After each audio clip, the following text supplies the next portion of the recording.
We rise for the Pledge of Allegiance.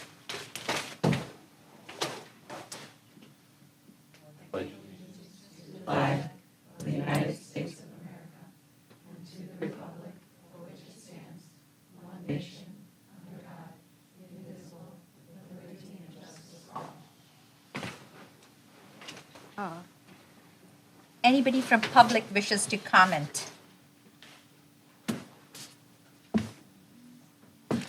No? No public comments, so.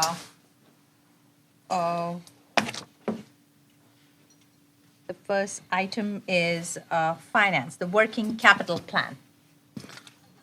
Yes, good evening, everyone. The working capital plan memo that was sent out, it's an attempt to consolidate 3 different assessments. We have the reserve study, which everyone should be familiar with, the physical condition assessment that was conducted by DLR back in 2016, as well as a third list of district identified needs. And what this plan does, it attempts to consolidate all 3 into one working list.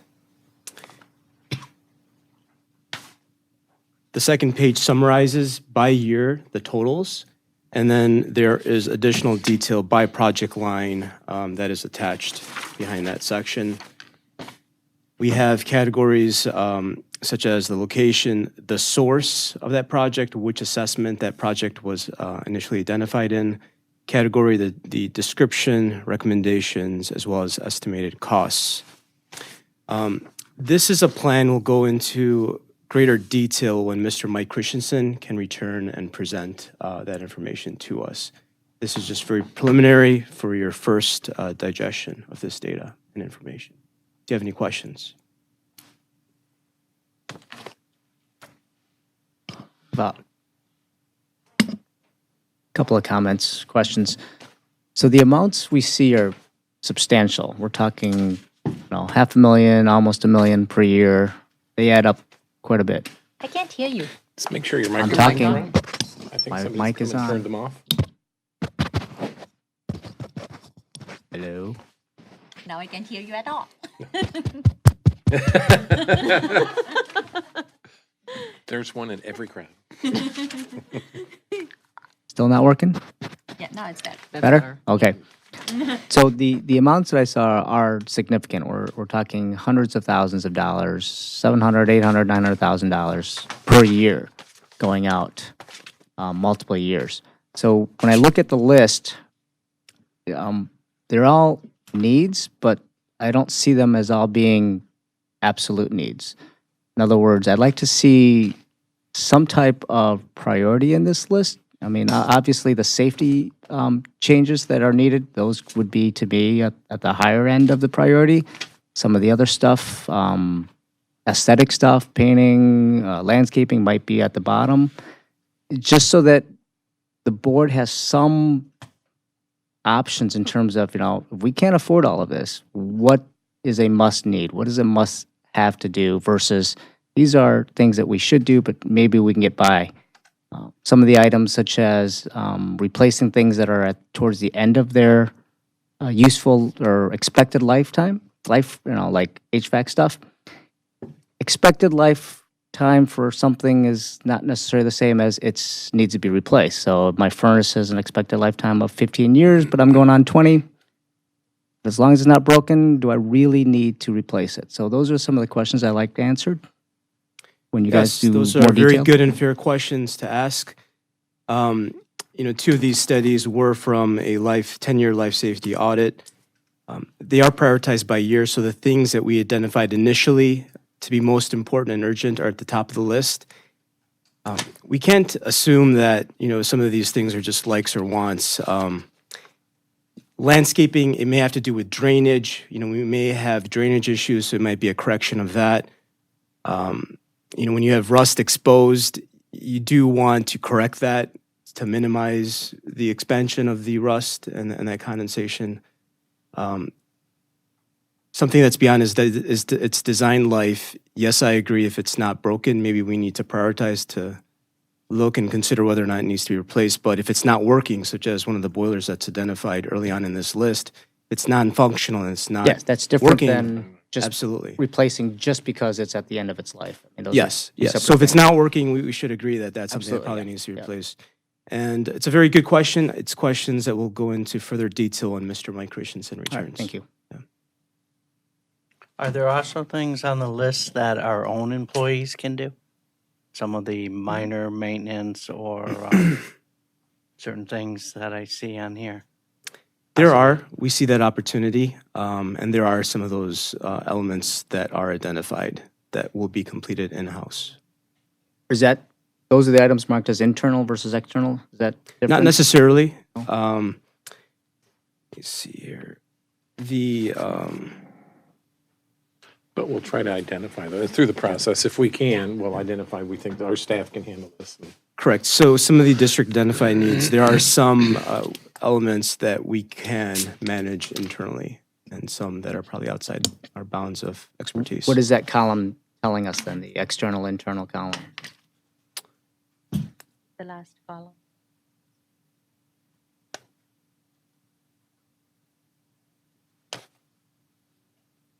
Says execution, internal slash external? So that's if it's done internally or if it's something that needs to be contracted out, is what I presume. That is what Jeff's asking, right? The internal stuff are things that we can do in-house, right? Well, we'll look at it more closely. There's some things. Like as an example, last time we did some painting internally as opposed to doing it at, we'll see what we can find. But I think it's a good starting point to consolidate the three lists instead of trying to identify three moving targets to have one sheet. I think it's a great first step. And then how does that appear in the budget in terms of, placeholder? It will appear in the budget as we progress from year to year. We'll reassess the following year and reprioritize, and it'll be reflected in the following year's budget. Because some of these appear to be capital projects, say, replace a roof, I noticed for a tower building or a boiler or something versus maintenance item, right? That's correct. We will budget for those as we review them and approve them. So most of these items fall under capital projects and maintenance. That's the only two categories they fall under, or is there anything else you can think of, like? That's it. That's primarily Yeah. it. Just to simplify things, so the work that was done this past summer came out of this year's budget, 17-18. So it's expensed, the work's done that summer and expensed the following year, essentially. Any further questions?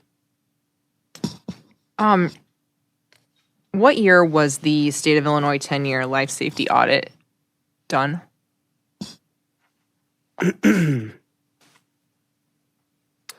I think So it's DLR did that in 2016? 2016, yes. Was the most Okay, so it was recent. done by DLR. It's not done by someone through the state of Illinois. No, it's submitted to the state of Illinois. It's a requirement by the state of Illinois for us. to Okay, do. so they don't send somebody out to inspect. No, it's a It's- report okay. that's certified by an architect and submitted to the state. But It's a we do get an requirement. inspection we- from the regional office. That's annual, Yeah. correct? We do get an an annual annual. inspection. Right, that's what we received, what, in the fall, and we had to make corrections? Correct. Yes, Yes. okay. But this It's is- required we do this, and you get a architectural firm or something to come and do it and create something for you. And this is Okay. every 10 years you normally have to do it, or? The 10-year life safety survey is every 10 years. That's a requirement. And the annual ROE fire department inspections that occurs every year. And for that, somebody from ROE comes to do the inspection, right? And then they They tell do. us Correct. Okay. Yes. for that annual inspection. Okay.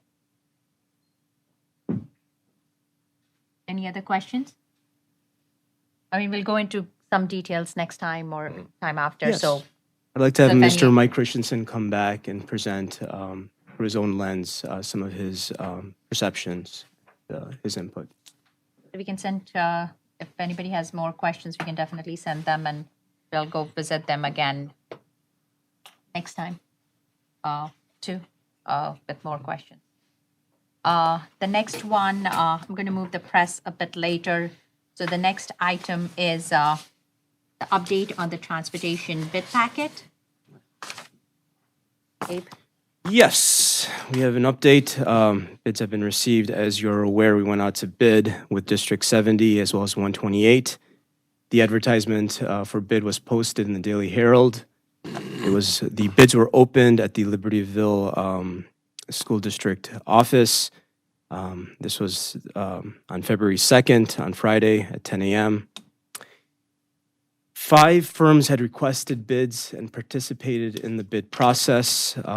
Only one bid was submitted from Lakeside Transportation. It's unfortunate that we only received one bid, but it's not unusual. It's something that does happen with transportation. The length of the contract would begin in August of 2018 for 3 years, unless it's terminated prior to that. The bid summary was pasted within the memo, and it is there for your review. It is our recommendation that we contract with Lakeside Transportation for regular and special ed from the 2018-19 school year through the 2020-21 school years. If you recall from our initial renewal, there was a benefit to go out to bid because special ed, that bid did go down by $44,500. So there was some savings by going out to bid. They did sharpen their pencil a bit in that area. The regular transportation rate did remain the same. The overall cost impact to the 2018-19 school year is approximately $293,000. We do get reimbursed through the state, as you're aware. It's about 74%. So the net effect would be $76,000. The reimbursement comes a year later, after the expenses. So after reimbursement, the increase is only 76K. Is that what you're saying? Correct. But the reimbursement comes a year after the expenses. The reimbursement is after the prior year. So that would show up later. Elements such as labor, liability insurance, cost of vehicles have all driven the costs up industry-wide. There was a reference, we cited 13 districts in the past 2 years that have seen double-digit increases. And with that, we would like to bring the recommendation for approval at the February 26th board meeting. Are there any questions? What are the options? With The one bidder? options, there are two options. Tons of negotiation strategies available. It's a public bid. They submitted a sealed bid package with a bid bond. We can either accept it or not accept it. And Those are if we two didn't accept it, then what? You're on to us. Right. I'm just Right, no. asking. Yeah, I mean, we got enough transportation. There's only one bus company that's submitted, so we would be going out looking for somebody desperately to come in and take it from there. Now, long-term, if the board said, this is an issue and we don't feel as though we're getting many bids, long-term is the board could ask us to look, and it would take a while, but what is the cost if you run your own? And so you get out of the bid process. Now, there are some districts around that have done that, and I've been having conversations with some of the superintendents. So there is a framework in which I could get and use to sort of give you some ideas of how that has happened. It's relatively expensive, but sometimes it's not more expensive, but it's something that would need to be investigated. So if the board, and I apologize, I don't remember the last time we bid how many transportation companies had put forth, but if it traditionally is one, the board says we want to be careful that we don't get stuck in this where we're trapped.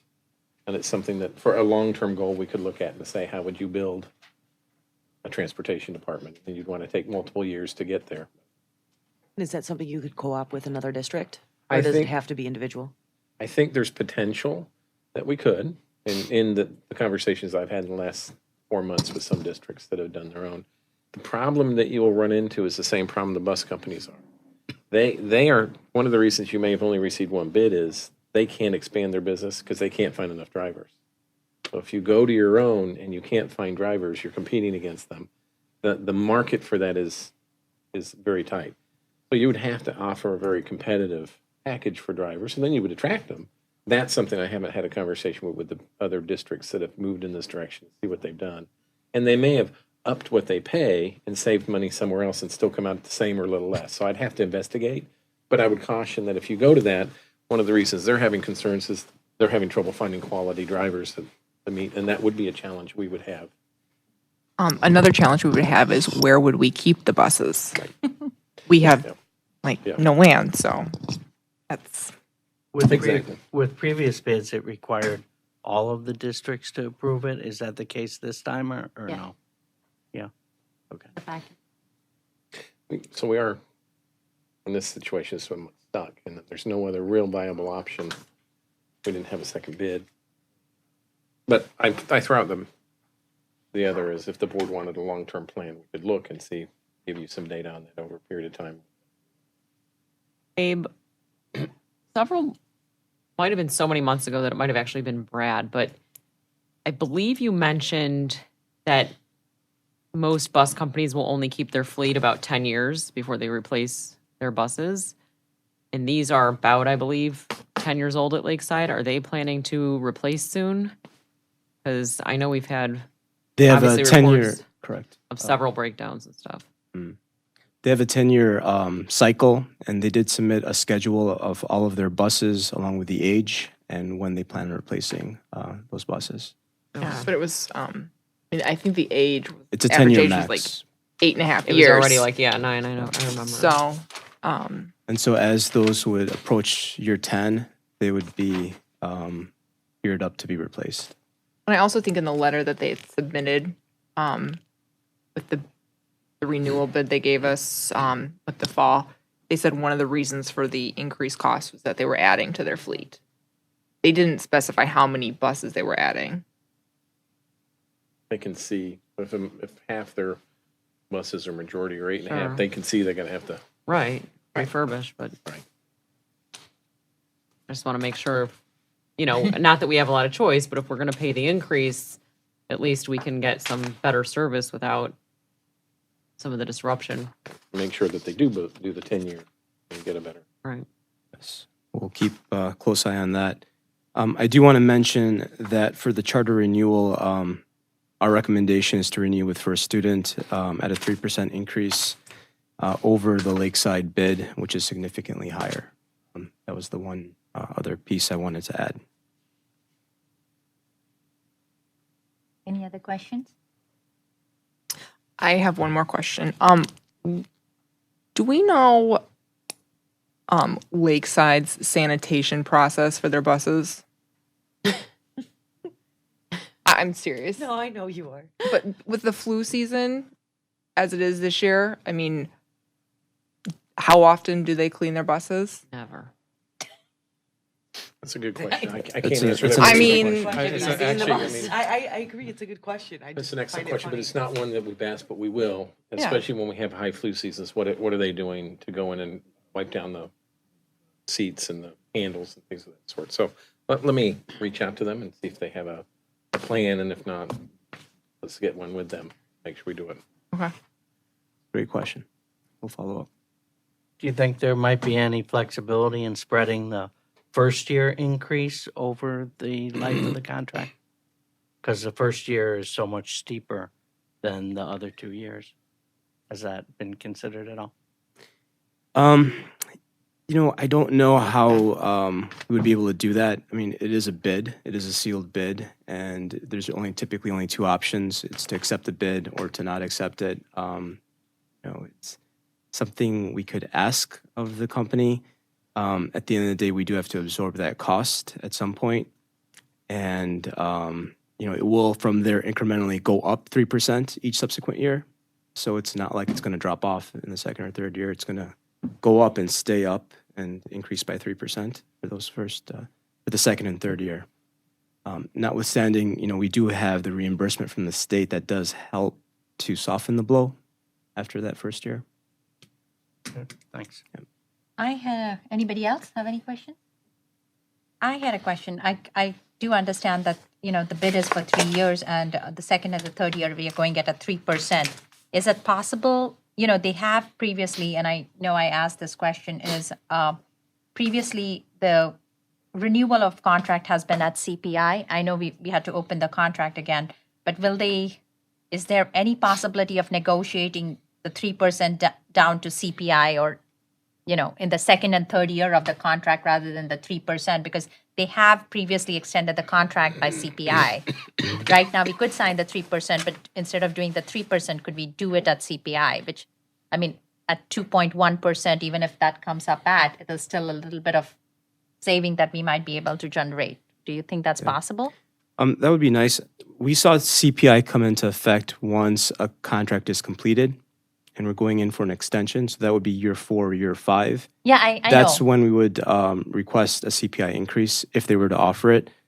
But as the bid has been submitted, it's a 3% increase for years 2 and 3. So you don't think they'll kind of negotiate that? It could go against Why us would too. they? Huh? It could also go against us.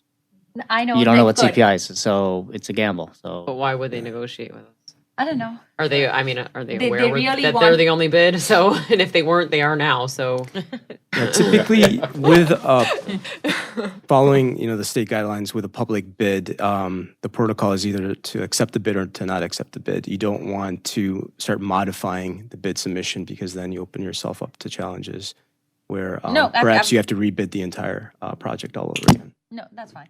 The other question is, I understand their bids have come up and the biggest increase, one of the significant increases that we see is, the rates, and I understand because they're adding the new fleet and they're getting more benefits and stuff for their drivers, as well as making it more competitive to get and retain their driving. What can we do? Because our special ed cost of running our routes is the highest because we are running a significant number of out-of-district placements, is that what they call it? Or That's correct. Out of district. out of district. So routes. is there something that we can do to kind of, internally do to control it? It doesn't have to do with the bid, but it has to do with our transportation costs? Because, I mean, we're going to have to start, really watching our dollars where we go. So what is something that we can do internally to reduce that number? Because that percent is at what? Almost came at 30? 23 or something? From Yeah, I think it was special ed 23. was like Yes, something in it there, was 26%. 26% over current, and then, the total percentage increase, because that is a significant increase. And have we looked into it, or can we look into it to see how we can cut that number down or bring that number down in any sort, form? Some of that Possible? is driven by the students we have and who needs to be transferred. No, I Right. understand. I So, completely loo- understand. Looking Just- looking at those carefully and making sure that when we do, it's because we can't provide the services here. Really is the best way to look at those. Or combining, if there's some way. I don't know for sure, but if you have more than one student going in the same direction, don't want to. Yeah, I mean, that's what I'm asking is like, could we really take a hard look through it and comb through it with a fine? Because that's a significant increase, and we really need to start watching our dollars to where they're going. I mean, do we get reimbursement for those out of district routes? We get reimbursed for special ed at a higher rate than regular ed, so that does help soften the blow. If you do see an increase, you want to see it to be, not that you want to see any increase, but if it's greater in the special ed, the reimbursement is greater proportionate to regular ed. This is definitely a topic. This is a topic we can discuss internally, Nick, and look at opportunities to perhaps consolidate some of these routes. So to that point, these are rates. Basically, this is what they're going to charge us. The projected is kind of a guess as to we're going to have so many students that need it. If Yes. we have fewer, obviously the projections go down. How about if we find alternatives? If we take this contract, we can't look at alternatives, right? For our midday, for example, like a different taxi service that happens to be cheaper than this rate. We won't be allowed to use that. Is that correct? I think we could look at In other We're words, are we paying locked- on a, go ahead. we're locked into paying these rates, but are we Yes. locked into using them for this service? In 1-year increments, so we could cancel after a year. If we find that there's a new option, a better way, no, like just an alternative, right? Just like our afternoon service, could we look for, keep the rate, but the afternoon service can be with somebody else? Can we do that? Is that what you're Yeah, asking? like the midday rate is such, it's whatever the price is here. And we say, oh, you know what? A new fandangled super duper Uber is now going to do it for us, and it's going to be much cheaper. Can we use that alternative, or is that no longer available once we? We've agreed to this price range, but we're not I mean, Yeah. if it's a few routes that we find an opportunity with, Lakeside has been very good to work with as it relates to some minor modifications. But if we had an umbrella change where we're not gonna transport special ed with you anymore, I think that would drive more of an end of the year type conversation where we're not gonna renew with you next year. But I think we would have to fulfill our 1 year requirement at least. But they have been really accommodating for in certain aspects. Absolutely. Okay. Since I've been here, we've been adding some routes, reducing others, consolidating some routes, and they've been very flexible to work with as it relates to that, their flexibility. Good to know. I do Any want other- to thank you for sorry. the information package you put together. It was really helpful. A lot of good information in there. Thank you. Thanks. Any other questions? Yeah, this is up for vote for the next meeting. So if you come across anything else in the meantime, please send the emails to Abe or any ideas or anything you want him to touch base with Lakeside for. The next is kindergarten building update. Okay. We don't have representatives from DLR or LAMP here because they're still creating the documents and getting those in the final form to be prepared for bids. They will come back before that and ask for the board for approval to go out to bids. We have met multiple times with the village, the library, excuse me, in the Park District, and as previously shared at the other board meeting, that we do have a preferred traffic pattern plan. I'm still waiting for some guidance from the village on the funding of that and how that's all going to work out. I'm hoping to have something before the next board meeting potentially to share more details.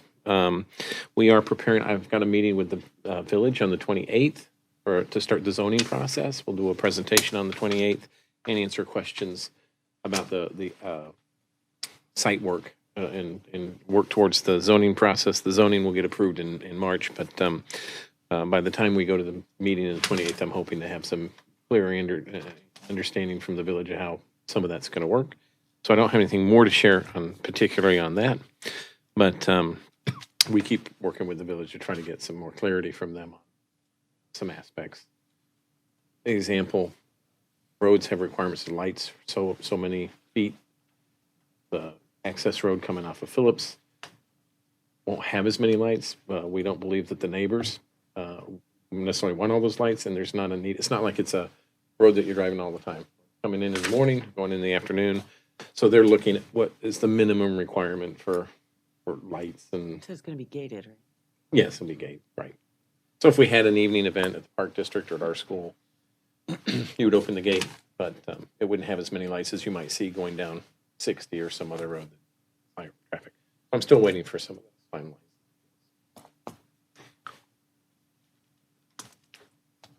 Any questions?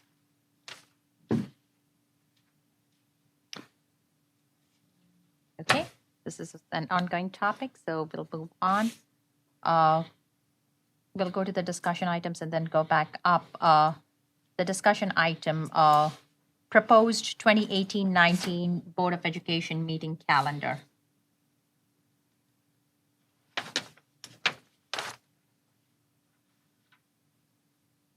We have the dates being provided to us. None of the, we have one meeting in September, one meeting in December, one meeting in March, and one meeting in May. I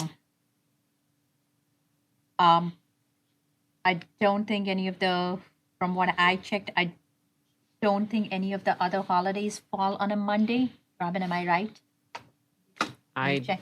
didn't check. Like, I don't know what happened, but when I looked at the board packet the day it was sent out, it had 4 items in it. This wasn't in it. I don't know what the heck happened. I did not check, but I know that. I was thinking for the December one, we have to pay bills at the end of the Yeah, month? that's what So that we need to one- squeeze one more meeting in there, even if it's not on a Monday. Do we have to do something on a Friday morning? We've done that on. We've had to do that before. Done that. So do we want to add one to pay our bills to keep the lights on? It would have to be that Thursday morning. I think the calendar has off that Friday before winter break.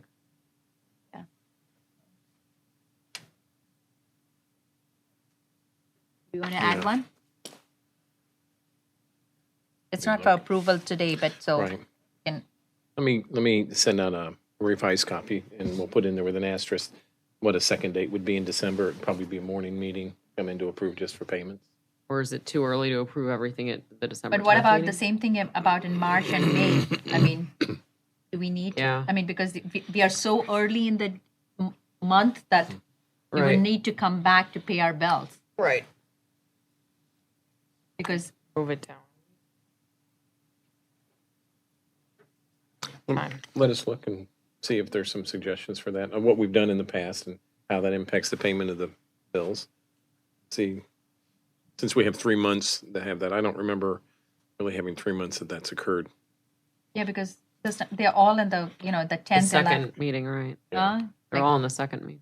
yeah, and they're all way early. So, sure. Would you check and Yeah. let us know?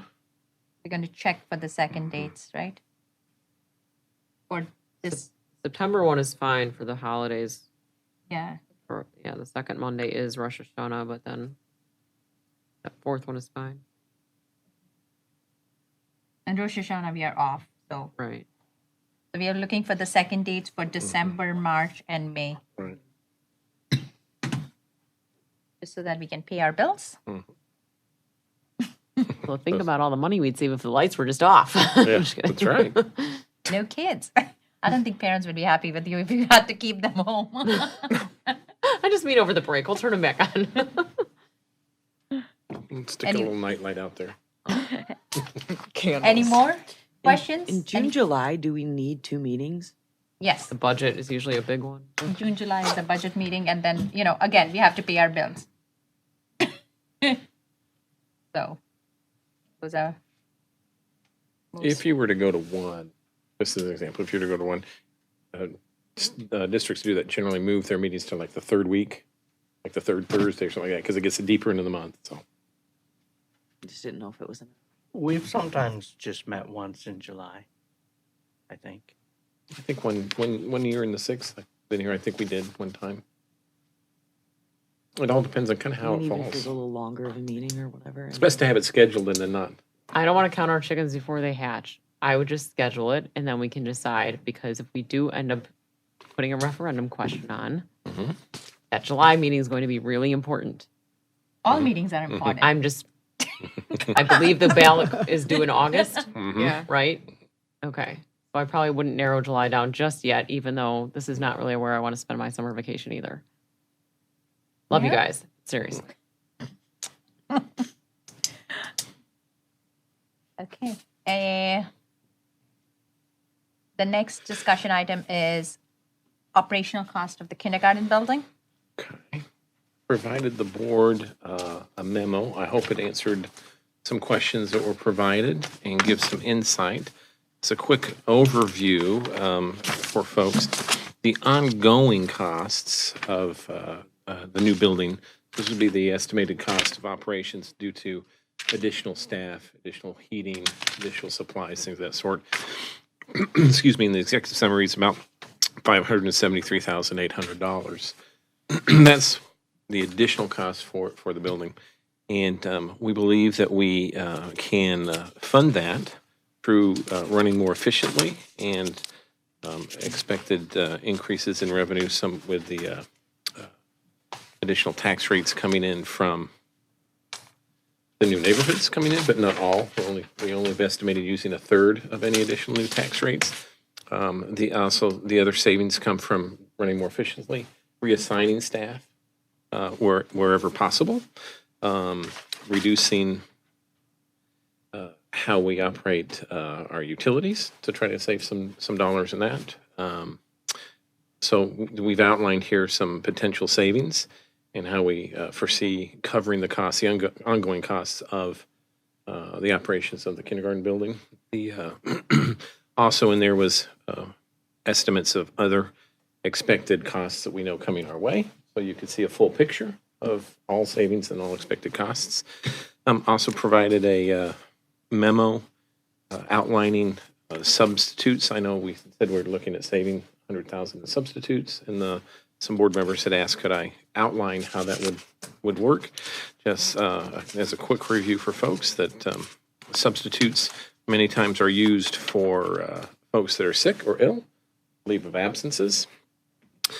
Folks can take personal days, but there are items, professional development, building level meetings, and IEP meetings.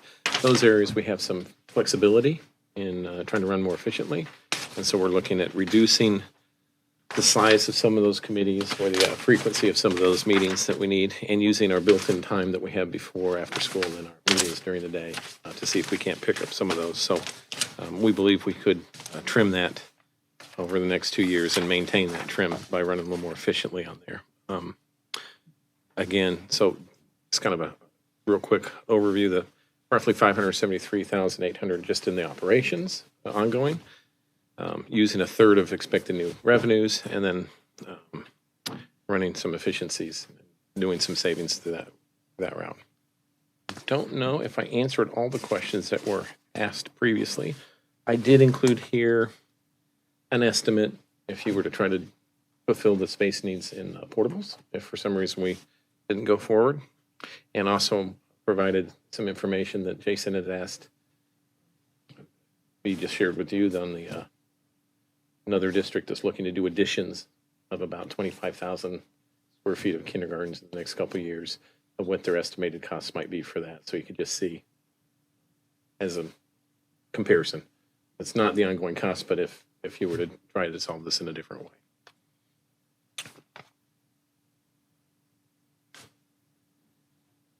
Tried to stay conservative with the, CPI, expected to be 2% in the next couple of years.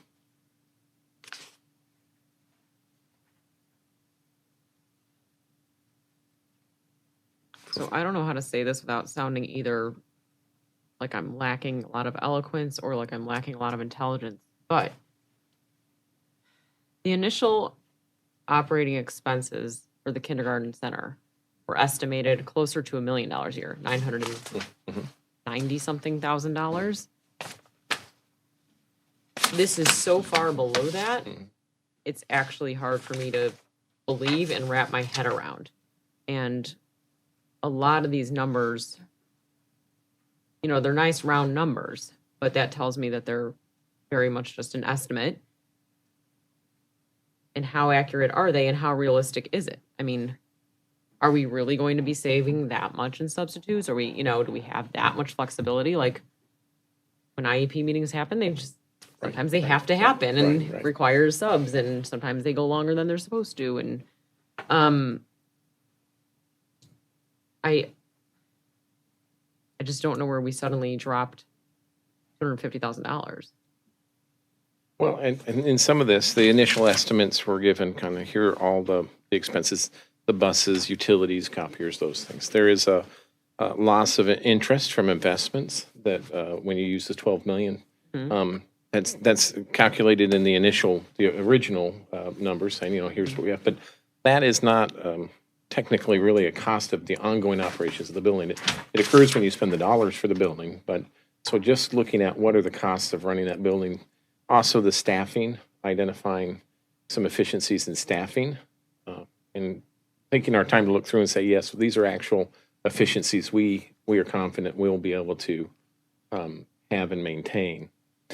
And before some of the staffing was included in there as estimated, here's what it would cost. But once we looked at it, we think there's some savings in staffing that bring that number to that down to that level. So that's where some of those have come from. I think the difference that I saw is the previous number was kind of like a total expense to run the building. This lower amount is kind of the additional amount to run the building. You take out all the stuff that you would have spent anyways. So I think that's what was more important to us, was how much more are we spending to operate this building versus how much would we have spent regardless. For example, all the teachers. We're not hiring 18 new kindergarten teachers. So part of that is why the initial amount, it was so high, because it did include many expenses that now we're saying, okay, we're going to have those expenses regardless. So it's not the additional amount to run this building, which is, I thought, what we wanted to know. Yes. Right, I want to know the additional amount to run the building. But I'm looking at some of this, and some salaries aren't included in here that are going to be significant. And yes, we're not hiring 18 new teachers, but we are creating this space so that space opens up at the other elementary buildings, in which case those classrooms will have to be backfilled with teachers. So we might not be hiring 18 new teachers, but each building is going to probably have some new teachers because this whole thing is with growth in mind that we know is coming. And so if each building has to open up another homeroom or two, or over the next 5-10 years, another 3, this could very easily be super expensive. And that's why That might have to happen anyway. Either way, we might have to hire the teachers. But So that's why it's a apples to apples. How much more are we spending to run this building versus how much would we have to run? How much more would we have to spend regardless if we had to hire those teachers? You're right.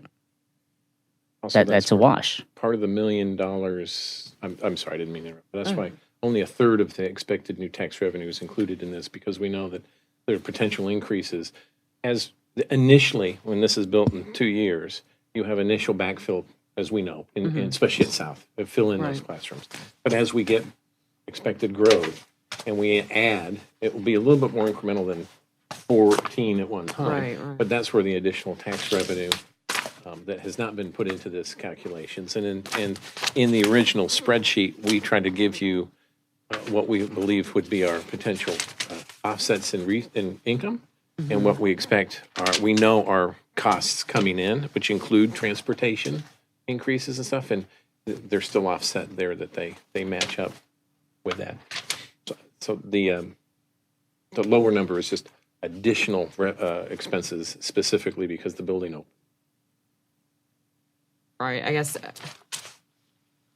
I don't know. I mean, even at the lower amount, I'm still concerned about the sustainability of that, given the budget that we're trying to run on, and the expense of lost interest by pulling out all that cash reserve is still an additional loss because of the kindergarten building. So it's kind of like an opportunity cost. We're not investing that in interest, so it kind of is an additional expense. Yeah, I mean, I don't know that I have a really specific question about a specific line item, because I can't sit here and legitimately argue whether garbage service costs that amount or garbage service doesn't. I don't know. Sure, tell me that. But I just think the 8 buses, for instance, we don't know if we need 8 buses. You can't have a bus running from one corner of the district to the other, so it depends on how the kids fall out. So, Right, and we don't want them falling out, actually. Let's make that clear. sorry, It no is- kids are falling out of the bus. We do not want. So we if you take the estimated population, we've added more buses than just a straight calculation of 60 kids on a bus by so many students. So we have added a little in there, but we don't know 100% if it's going to be less or it's going to be more, depending on how those bus routes run or how parents come, drop off, or pick up with that. We will continually go back, pencil to paper, as we get more and more details on the expenses.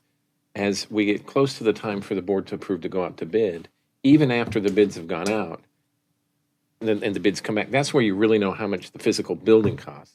But we will continually sharpen the pencil of this to give a clearer picture and hopefully more comfort that either, yes, you can afford the operations, or no, you can't.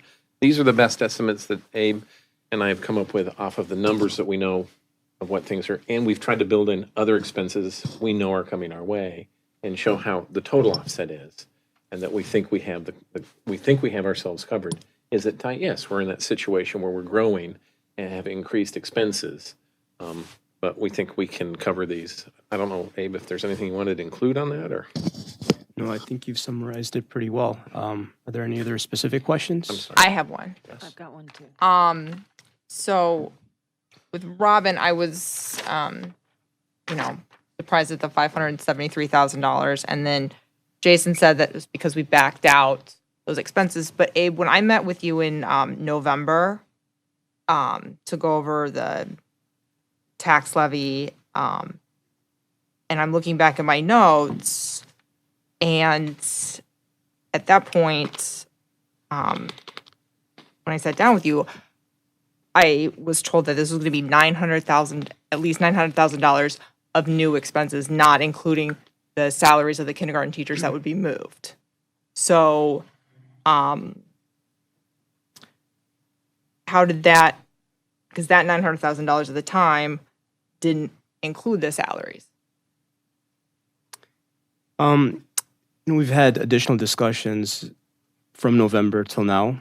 Right. And we've looked at opportunities where we can, find consolidations and efficiencies with some positions. And Nick, feel free to Yeah, add as well. But that's primarily the main difference. Are some of the positions. there are some positions in there we think we can run more efficiently, make some assignments that will cover some of those costs. Okay, I mean, I understand some of it is still up for discussion and negotiation, so. Julie, you had a question? Yeah, just in terms of like affording things for like the long term, what happens if we do come across a property tax freeze? Will that have any effect on what we can actually afford? Because I don't think that's off the table, like, Julie, can you repeat it? Sorry. If there's a property tax freeze, how would that impact this? It'll impact the well, entire, not this, but I mean, just in the general. entire like, district will have a significant impact if there's a property tax freeze from lost revenue, lost increased revenue. So, and we're still trying to determine from the legislators, what do they actually mean? When I talk to different legislators, they have different definitions of what they mean with property tax freeze. But a property tax freeze for school districts around here would have, for us, it would have impact on all operations because of the lock of revenue would stop. Right, but adding cost. Right. Yeah. Any more questions? Anybody else?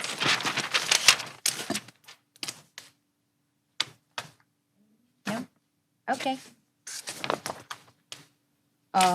This is always an ongoing discussion, so please feel, if you think of anything else, email Nick or Abe, and we can have they can prepare answers for the next meeting where we come back in.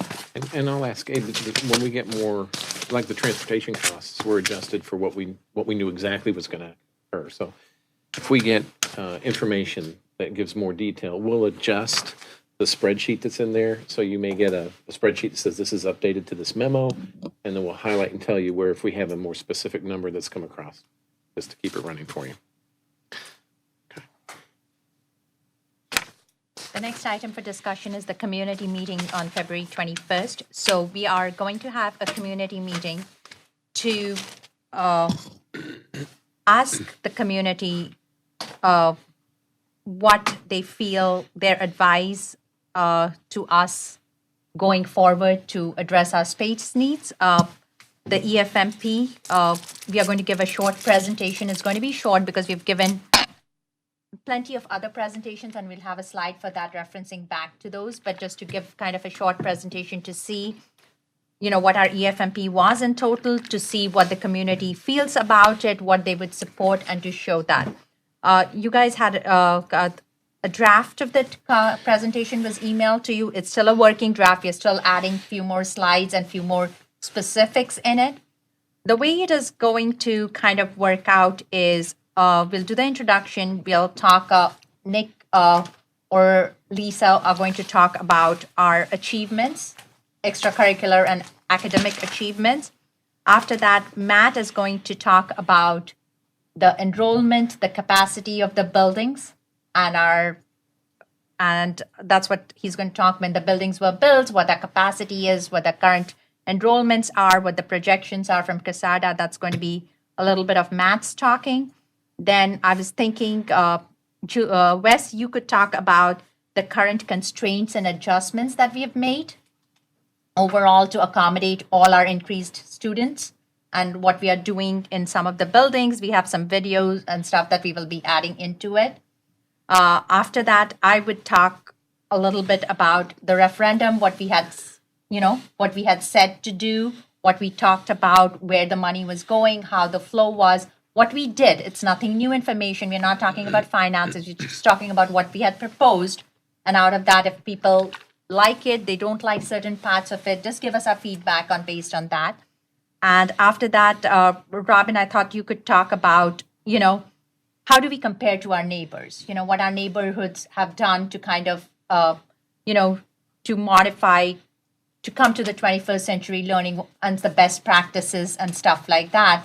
We're going to add slides to that. And what are the decisions that we are going to have to make? Some of the tough decisions if nothing happens. If we stay the course, if we get only some of the money, if we get all of the money but we have no dollar amount. If we do everything to solve for a 10-year plan, whatever the number will come up with, we are going to have all our partners there. So DLR, LAMP, Elizabeth, Hennessy, because they are our experts and they'd be able to tell you more if anybody from the community has questions regarding architectural or moving or construction plans or financing. They will be able to answer all of that. All of our admin, Nick, Abe, everybody will be there to help us answer some of the questions. Everybody's questions will be answered. And our teachers will be there too. So some of our teacher representatives will be there. So if community wants to really ask what is going on in the buildings, they could actually talk to the teachers and the teachers can tell them of the working situations that they go through day in and day out. So that is what the plan for the community meeting is. The presentation is there. We are still adding things on. So knowing this, if you have some suggestions, something that you would want to see, you can email Nick and me and we'll add it to the PowerPoint presentation and kind of finesse it up totally. Anything that I might have, we're going to talk about for about 20, 25 minutes and then we'll all break out. There'll be small tables. Everybody can go. They can talk to us. Everybody will be there.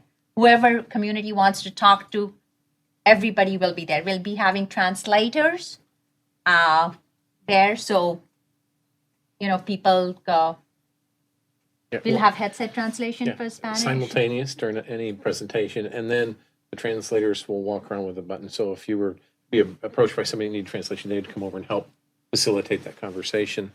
We are upgrading our day in the life video. Leslie's going out and getting some new videos to make that piece. We've talked to our neighbors. We're getting some information on what our surrounding neighbors have done recently, or planning on doing. And you'll get a revised version tomorrow. Some of you were kind of sending some suggestions. We've made some of those suggestion changes. We'll send out a revised. Understand that's still not the final. Probably has 2 more revisions to come through as we build more information. But I'm hoping tomorrow morning we can send you a revised version. Again, if you look at that and you make suggestions, we'll make some changes as we go through. And one of the things is all of us will be there. So if you don't know anything, and if it's a finance question, Abe will be there, Elizabeth will be there. So, we can take the community members who are if we don't have the answer, we have experts who can answer it. If we still can't answer it, we'll have cards and stuff. If somebody can't wait to get to the answer, if somebody is busy, they can definitely write their questions. And if they write their email, we will make sure that we answer back to them. We will get the responses back to them specifically for their questions. Because, if somebody is not available or if we don't have the answer at hand right away and we have to dig through our archives to look for, some data or some numbers. So that is the plan for the 21st to see how it goes. From there, we will come back. We'll have everything compiled. We'll kind of make a decision, and then we'll go out and do other community meetings. And we're setting dates for those, which will happen pretty much in every school. And, we'll have a sign up and stuff for that. But right now, the focus is the 21st to see that goes. Presentation, fine. I was really kind of hoping that we would really try something different and try to do something more town hall style. I know it would be difficult and lengthy, but What do you suggest kind of format? What do you see happening? Somebody with a microphone where everybody stays in the same room, like that kind of town hall. yeah. So But they have the opportunity to go and talk to everybody. But then nobody's hearing each other. That's exactly. You just got to decide. I- If we could forecast how many people are going to show up, it might be a little bit more I know, but helpful. Because it Both? just depends if there's going to be Are you 1,000 people suggesting town do halls both? too. Have a town hall where everybody can talk and then break out if you want to? What are you suggesting? it could be a I mean, decision. You more want of a more, town but hall. what do you mean by more? or different, I mean, guess. really, so we do our presentation and then have a town hall style meeting instead of doing little breakout sessions. Or, like I said, so people can hear the dialogue, so. Just a Q&A. We're there, we present, and then they can ask as many, Or offer pass the microphone ideas, around or- and. Well, like before I was on the board, you and Jeff probably remember that at one of the reorganization meetings, you did a kind of a half and half. There was town hall for people to ask questions so that everybody was hearing the same question, same answer. Then it was breakout into a small group to give more detailed feedback. And there was like a board member at each table and whatever. So I don't know if that's perhaps a decent compromise so that I think, I'm sorry, didn't mean to interrupt. I think depending on the crowd, if you had 300-400 people, it might be difficult, but if you have a smaller crowd, you might do that. And you could a decision could be made then. You might say, we're going to do a town hall for 15 minutes, 20 minutes. We'll have to stop it there because we can't get everybody. But after that, then we break out. The tables it's all in the same room. And then you can break out and have, potentially could do it that way. I think we tried to artificially do it with frequently asked questions posted. They gave questions and we put up answers, but it's not a dialogue. You're looking for a dialogue. I Some of a dialogue, but also just to kind of get an overall sense of the community feel that if this isn't something that has any chance of moving forward, to not waste the time and money. I mean, that's kind of like, I mean, do we have support or don't we? Like, I'd kind of like to gauge that. And we did do one, the first meeting was in October. I think the second meeting where the board was there, we did have Q&A in the audience. I was just about to say Yeah. it was a little bit more. Right, we did that. We have done that, but let me work through some logistics. If you have a really big crowd, I think you could run the risk I of, think it would be amazing if we had a really big crowd. So do great. I. And But you're it's going not to live gonna stream it, Right. right? yeah. We did Yeah. have that. Yes, at When yes. did the meeting We've go? got, it'll be a live stream, but South. There was Right. something similar. I Or mean, something I in thought Middle it was a South little- where, after the presentation, Right. we just passed the mic back Yeah, to the that was audience, and the they were able second to one. make a comment or I ask would a like to see question. something more similar to that than the little breakout. And I do think sessions. that's helpful because I'm sure a lot of people have all the same questions at the end of it, and then at least they can all hear each other. And we just ask, if you hear your question's been asked, don't, Well, and maybe Right. a community luck. member will put forth like an opinion or put something in a certain way generate. that somebody else will understand that hasn't understood how we've said it. I If think that it- makes sense. I know that was no, it not makes worded sense. I properly, think we but- can set that. It might be one of those the board will just want to make a decision that night, depending on how many people come in. But I think we can set it up like we did at Middle South and try to at least provide some time. And it could be we've got to limit the time because we also want you folks could to cap ask it to 15 or Yeah. 20 minutes. and Yeah. then- Well, and I mean, and you can also, people who do get up and speak, you can tell them they have, 2 minutes, 60, I mean, Right. you can say you can't talk for 10 minutes, We've but- done it where we've given the mic. We've done it where people write questions down and then the board goes through and says, "This is Sounds the good. question we're going to Deal. ask." So I think we can set something up there. We'd want to limit the time. I think to provide. It's really a 3-part evening, then a presentation, a town hall component, and then the small group discussions. So let me see what we can And if do. the group is small enough, maybe you just Just stay sit together around the whole table. time. Yeah, right. hopefully it's not that small. Let me. I where understand are we more what you're advertising? asking for now. I'm Where, sorry? where are we advertising other Yeah, I than? was going to ask that too. It's everywhere. We sent Like, what about for the people that don't have kids in the district? Yeah. if we sent our The postcards. flyers are You going. did. Okay, that's what I was just double checking. Now, we've sent out the postcards, and sort of after those were made, one of the suggestions from the administrative team is that a second series of sort of our online components was to outline more than just an evening with the board, but an opportunity to interact with the board on and try to really highlight Right. that. Yeah, I agree. I received the flyer home with one of my kids, and I found that it was kind of hard to read. There was a lot of information. It didn't really focus on when it was, what it was. It was just you really had to read to figure it out. And I think we need to send something out that's more bold with the date and the time and. We're gonna revisit with a second series. But it was a good suggestion from the principals that I definitely opportunity to interact. think, though, we should highlight that they will have a chance to offer feedback because I think it's Yeah, that we want, more enticing if they know it's a two-way conversation.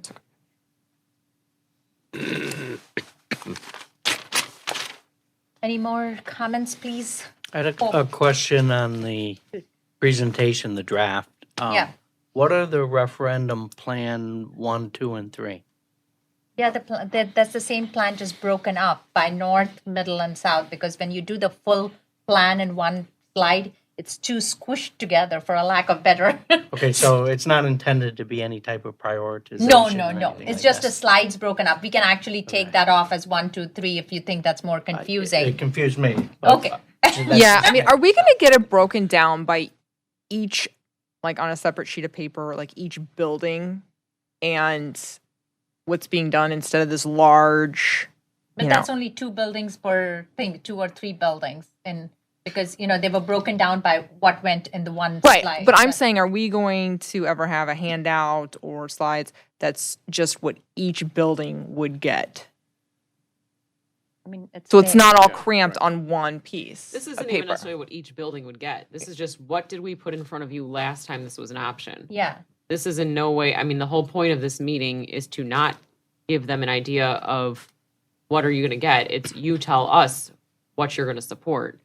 So this is really just, hey, this is a reminder of where we came from in case you And want to be refreshed as to, I mean, it's ingrained in all of our brains, but I'm sure other people have forgotten about it.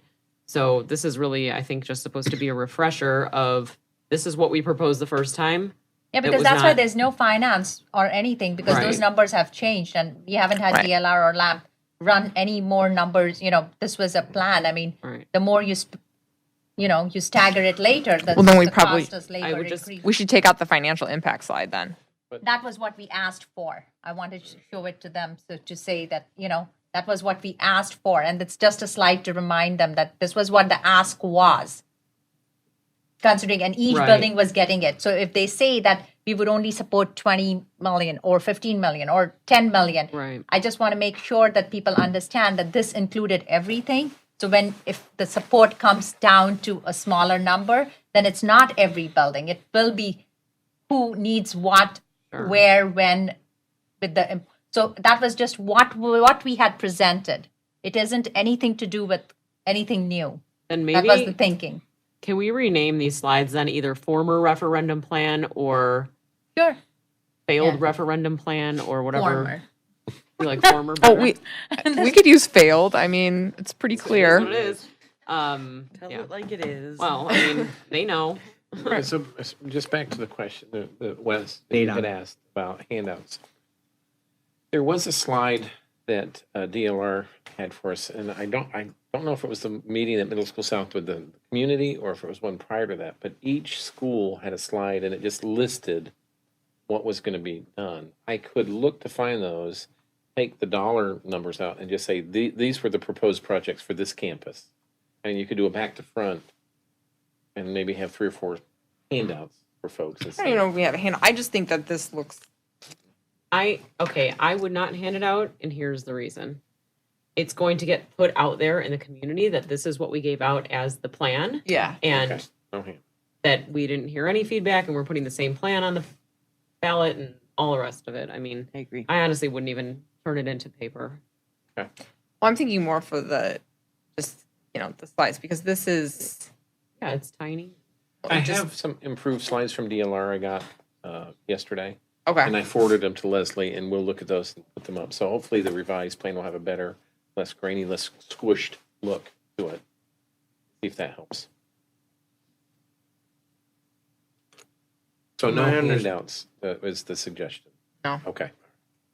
My understanding from the discussion of the purpose of the meeting was to try to solicit feedback on whether we should do another referendum question and what that would include.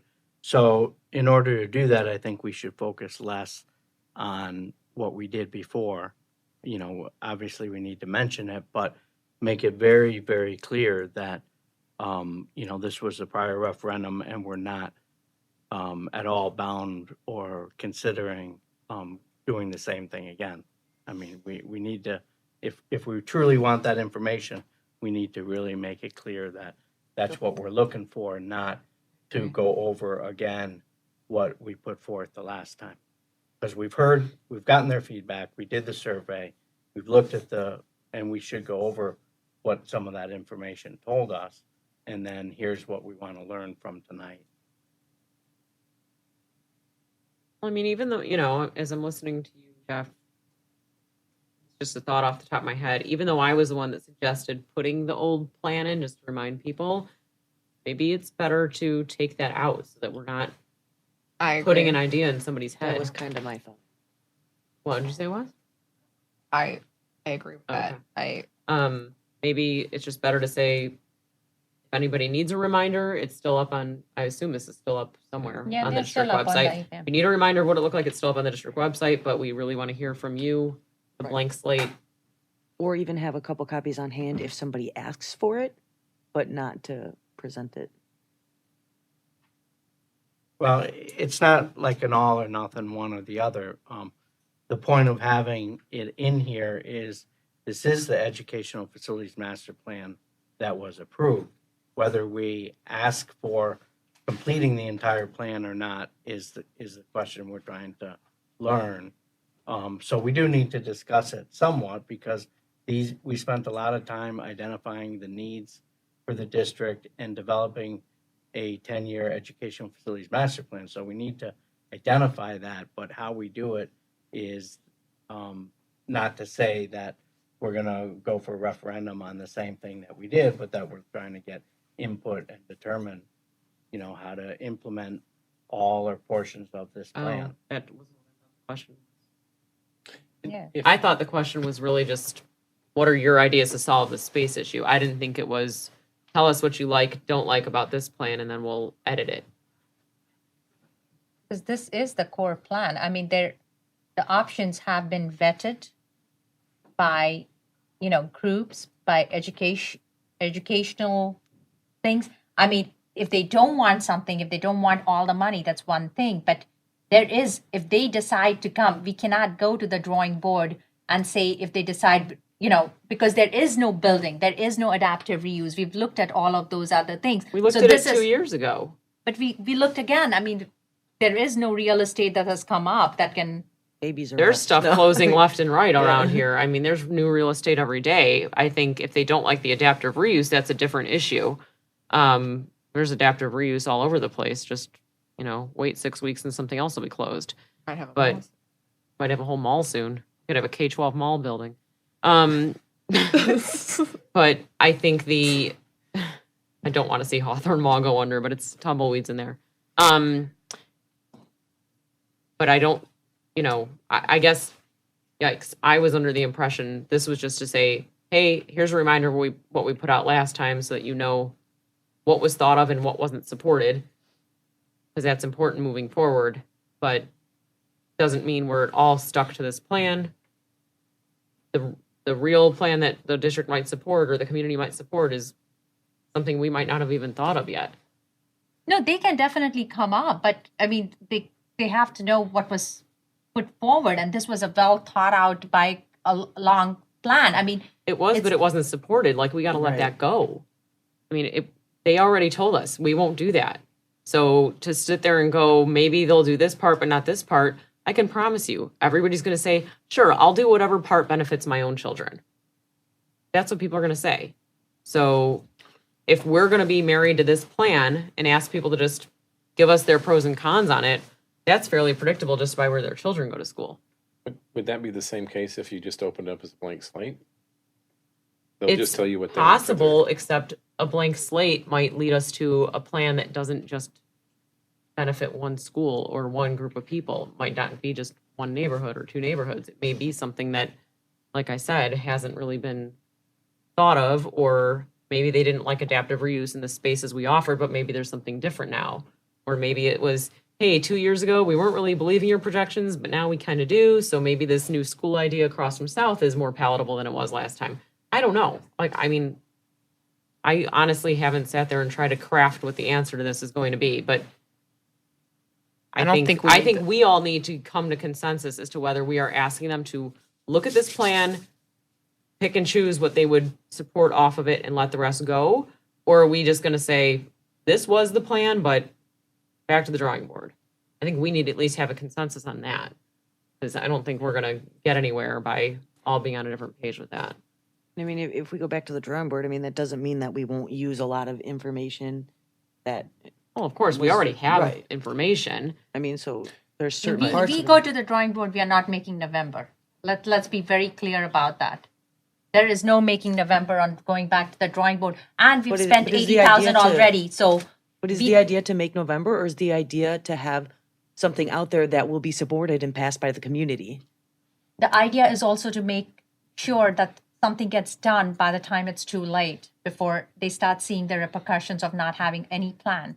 And also, we've already spent a significant amount of time and money on getting DLR to get to this plan. If they have certain ideas about this, or they have certain things, but I am more than willing to, I mean, this whole point and the amount of effort going into this, getting to the community meeting, is to see what they think. But going back as a blank slate is I do not think is a very practical approach, because it is. But at the same time, maybe that won't be, maybe the blank slate isn't the feedback we'll get. Maybe we'll get the feedback that says, well, there were some really good things about this last plan that we will support.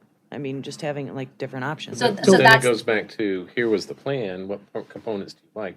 I don't know if you'll really, and I'm sorry to interject, I don't know you'll really know whether to go to a blank slate or not until after that evening.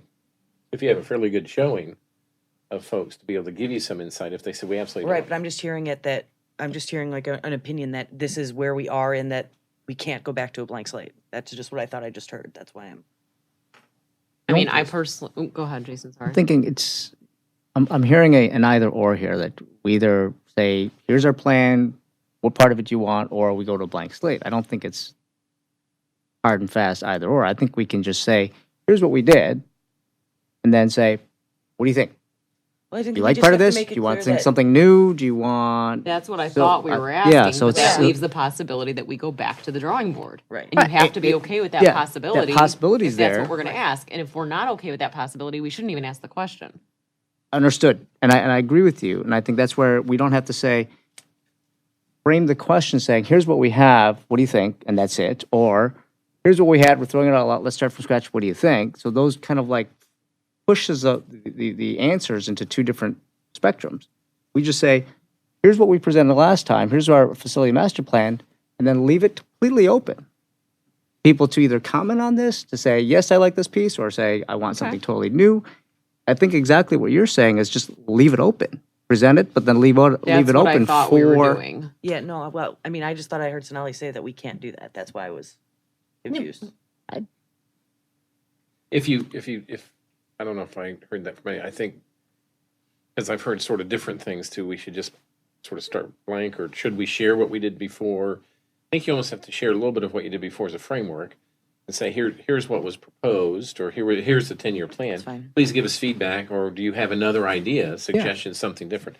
If you go to Open up the another idea, optics. suggestion, we just have to understand that depending on the scope of that work that is suggested, you may or may not be able to hit the November deadline. And the only reason the November deadline's important is that the time it takes to actually create something that you want to move sooner than later if possible.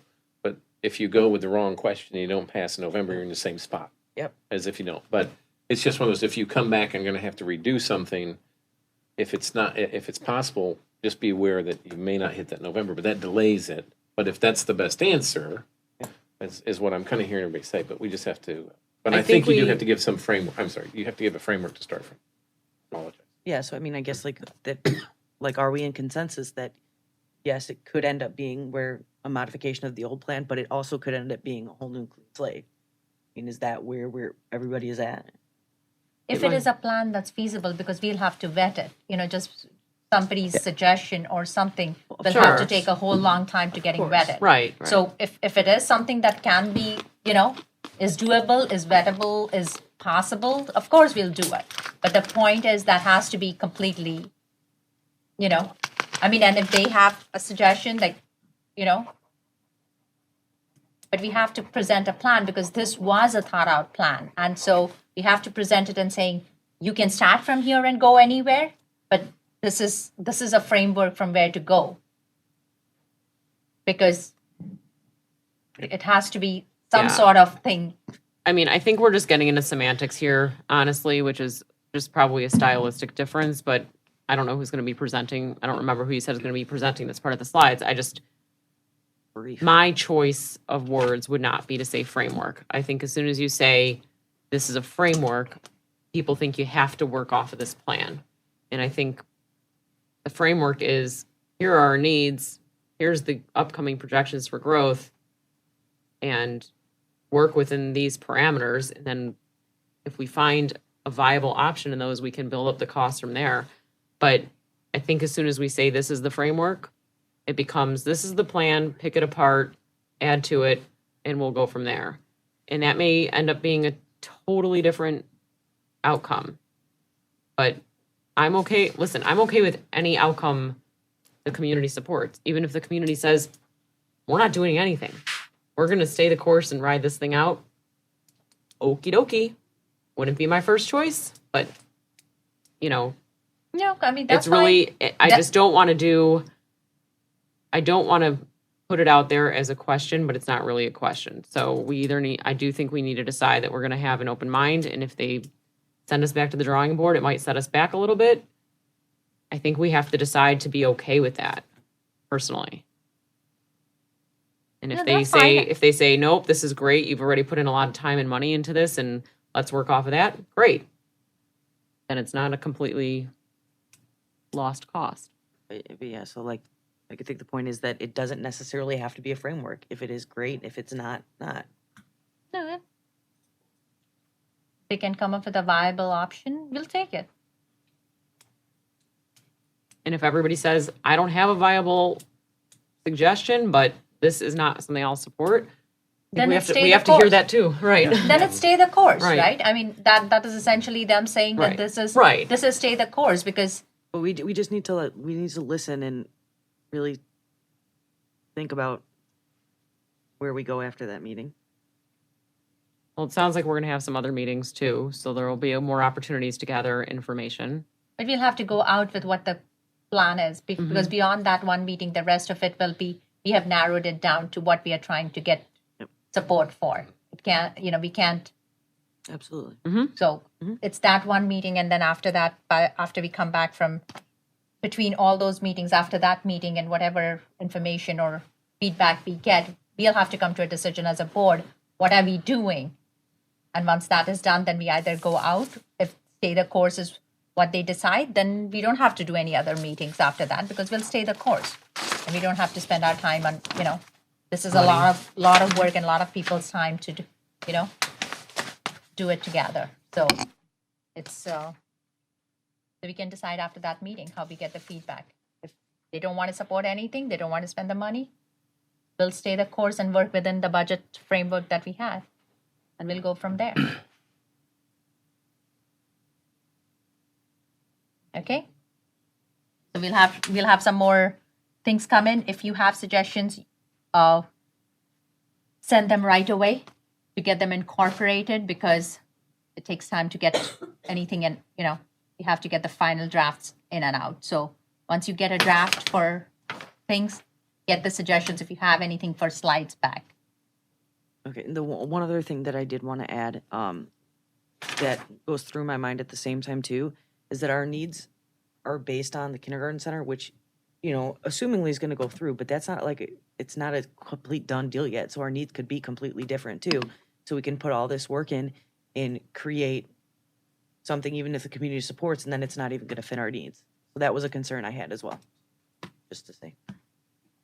Yeah, if the bids come Valid out, hire some, it's 16 classrooms that are back in the building. So. Yep. We'll have to decide if we need to cut our losses. I mean, Yeah. I mean, we could come up with this great plan and still need trailers. Like,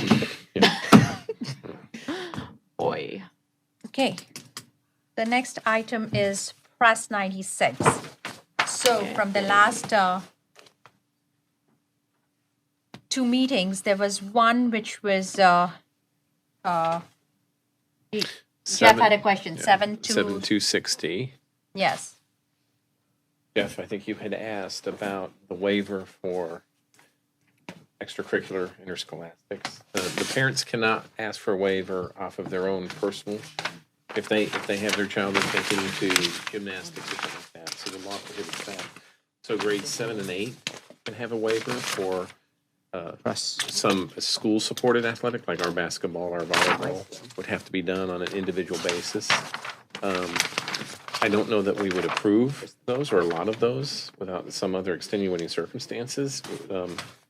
We have some folks that participate in those, but we could, and if we did, then what we really have to do is find out where would they be during that period of time. If they're not in PE, would have to have some location for them. And we wouldn't want to have that cause an expense where we're creating a class or something where we assign a teacher, have to hire somebody. But they can, but it's just for school-sponsored athletic curriculars. Well, so really my question was whether that was something we wanted to do or not. I know from the law that we can, but my question was, does the administration want to start doing that, which would relieve some of the overcrowding in the gym classes and also allow some of those students not to take PE? Or do we not want to do it? It's just a question. We don't think that there be a lot of those that would be approved, so I don't know that you're reducing the PE classes, and then we have to find another location for them to be in.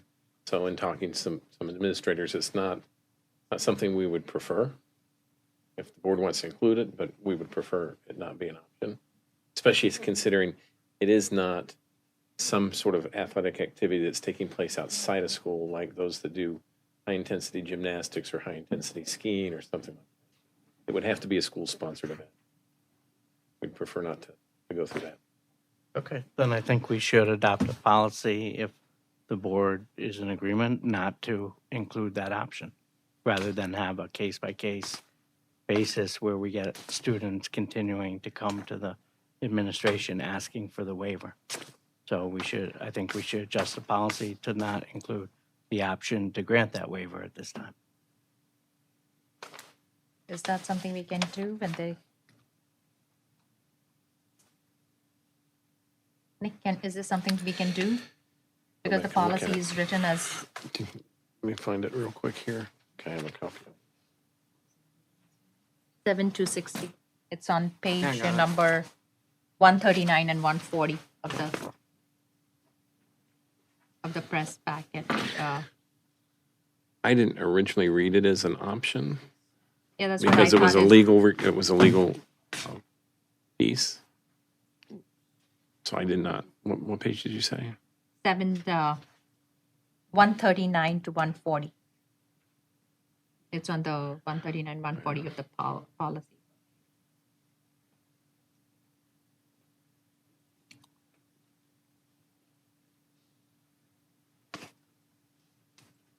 Okay, while Nick is reading that, is there any other questions from any of the other policies that we went through? We went through policies that involved student records. We went through policies that involved state budget mandate relief. We went through anti-discrimination law policies. We went through the policies that were because of the Department of Children and Family Services. We went through the policies that were affected by homelessness. And yes, those were the policies that we went through. So anybody have any questions regarding those policies? You have all the policy numbers on your consent agenda item that we went through, other than the 7260 that Nick is looking at.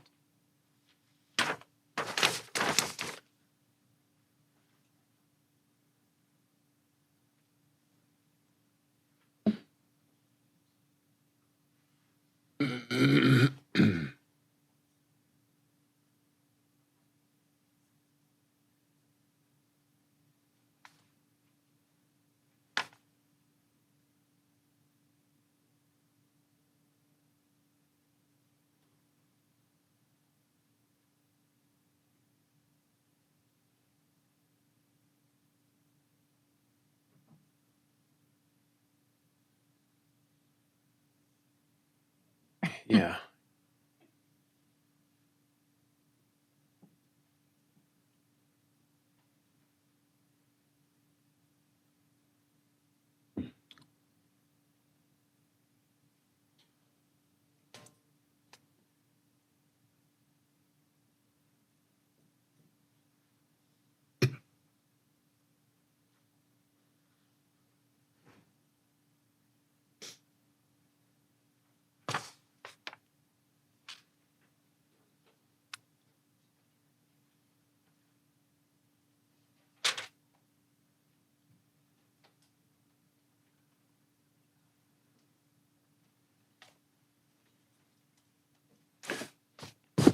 I think it's a state law. I don't know that you Yeah. can waive it.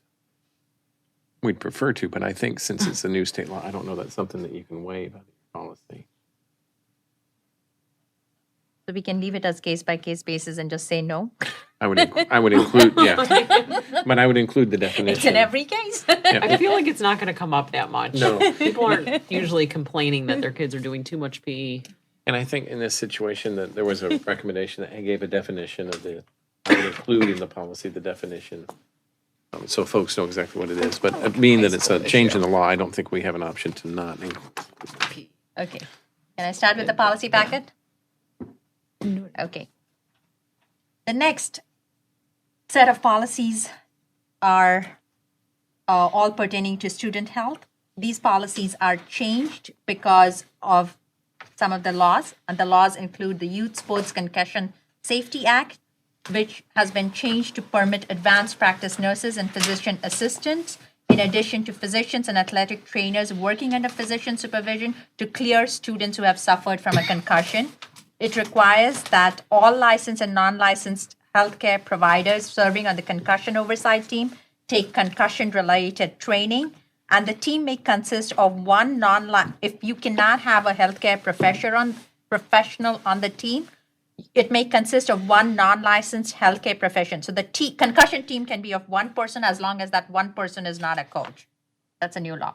Then there's a wellness policy requirement that was changed. They also changed a couple of other laws which permits a physician assistant, or a registered advanced practice nurse to provide written permission for home or hospital instruction of a student.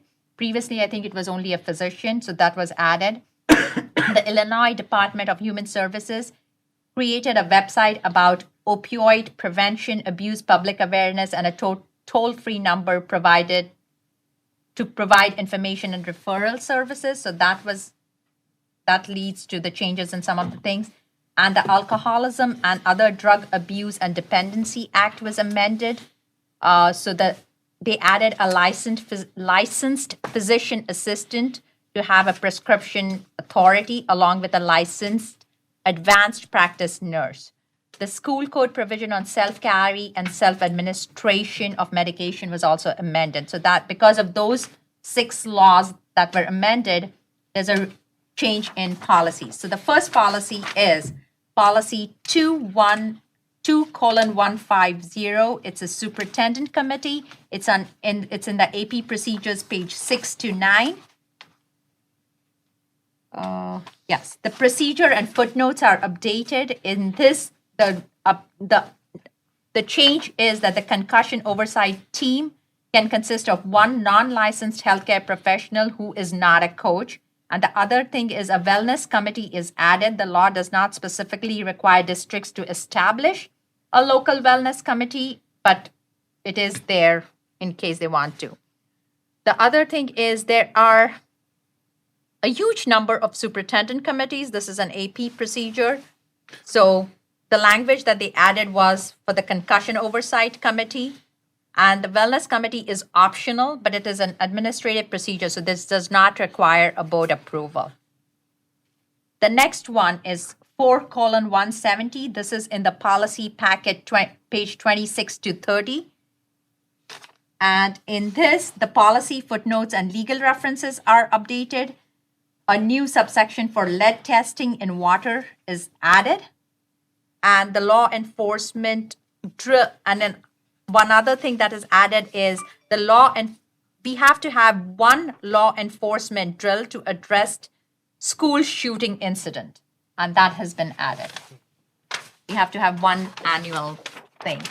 And another thing that is added is the automated external defibrillators be available at each site as well as a trained user. So those are the 2 things that got added into the safety. The next policy is 6:50, which is a school wellness policy. It's on page 74 to 80 of the policy packet.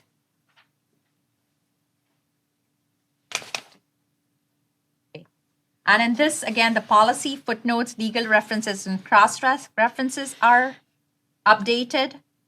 And this is just to align better with the Healthy AG Alliance and stuff. It's regards to, this includes good nutrition and physical activity. Federal law requires consideration of evidence-based strategies when implementing the school wellness. Who is the person in our district responsible for wellness policy and compliance? There needs to be a person, so. Yeah, I that believe, you? I believe Renee, she's in charge of the nurses as well. So let me double check. I believe that was Renee because we worked through that through some of our nurses. I'll need to double check. but I Okay, believe so. I just wanted to check. Yeah. They also added that nutrition guidelines for all food and beverages available on school campus be included in the wellness policy. They also added that the superintendent prohibit marketing of foods and beverages during the school day that don't meet the standards for the wellness. So those are the things that got changed in the wellness policy. The next one is 6:150. It's home and hospital instruction. It's on page 90 to 91 of the policy packet. And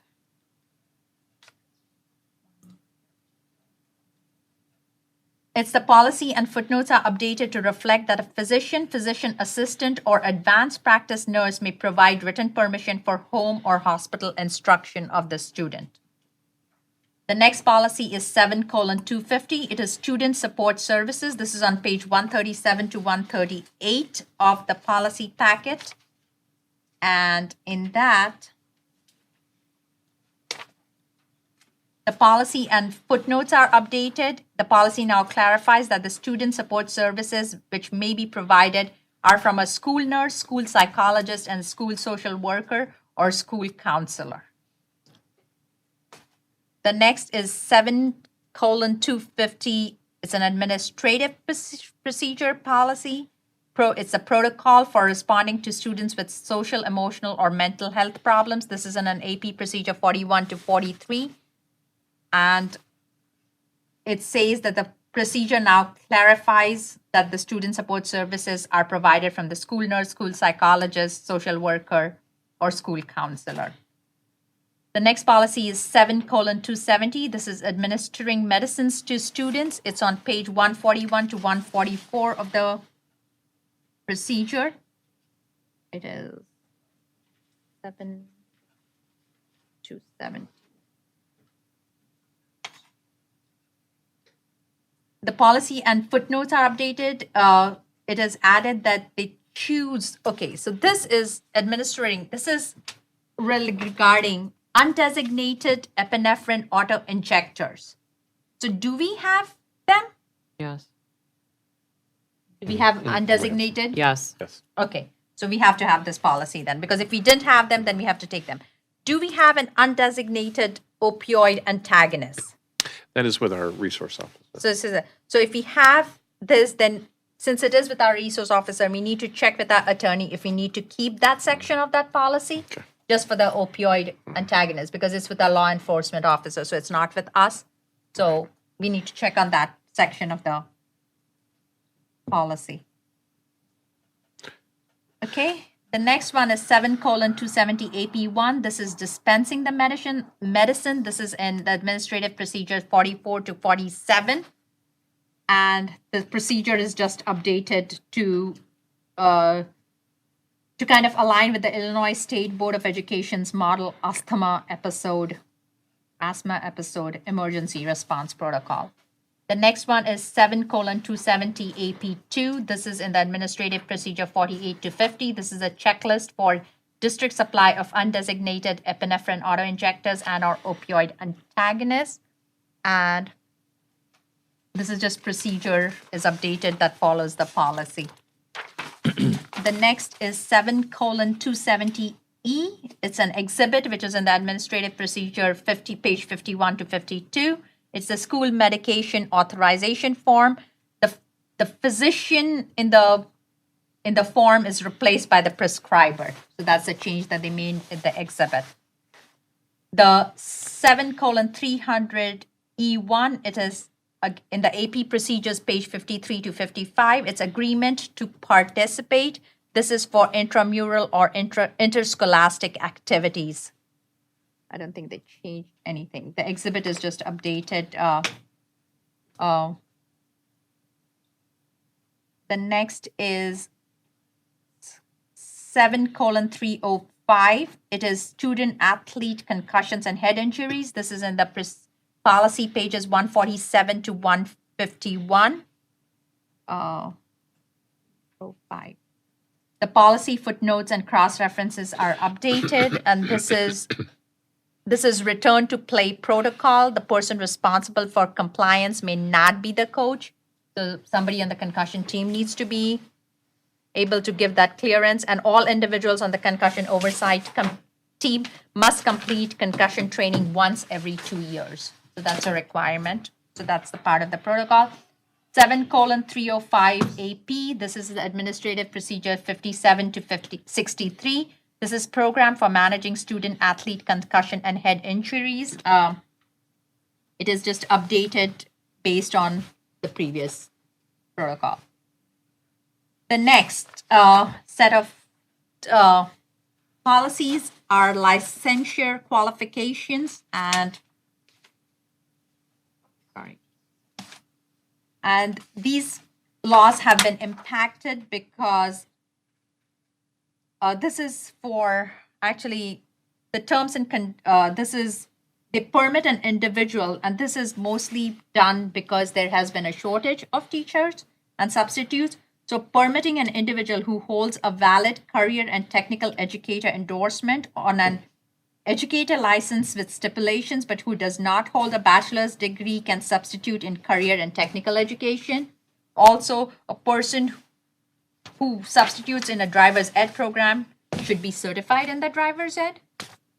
They just added that, so I'm just telling you. We don't driver's ed, just so you know. Not There's yet. no student parking. Or a very excellent driver either way. And the main one is the school social workers cannot moonlight and provide services outside their district employment to any students who attend the district. So the social workers cannot be moonlighting. It's already a policy. Huh? They added that, so probably there was no policy of that. I believe our district has that policy anyway. Good to know that.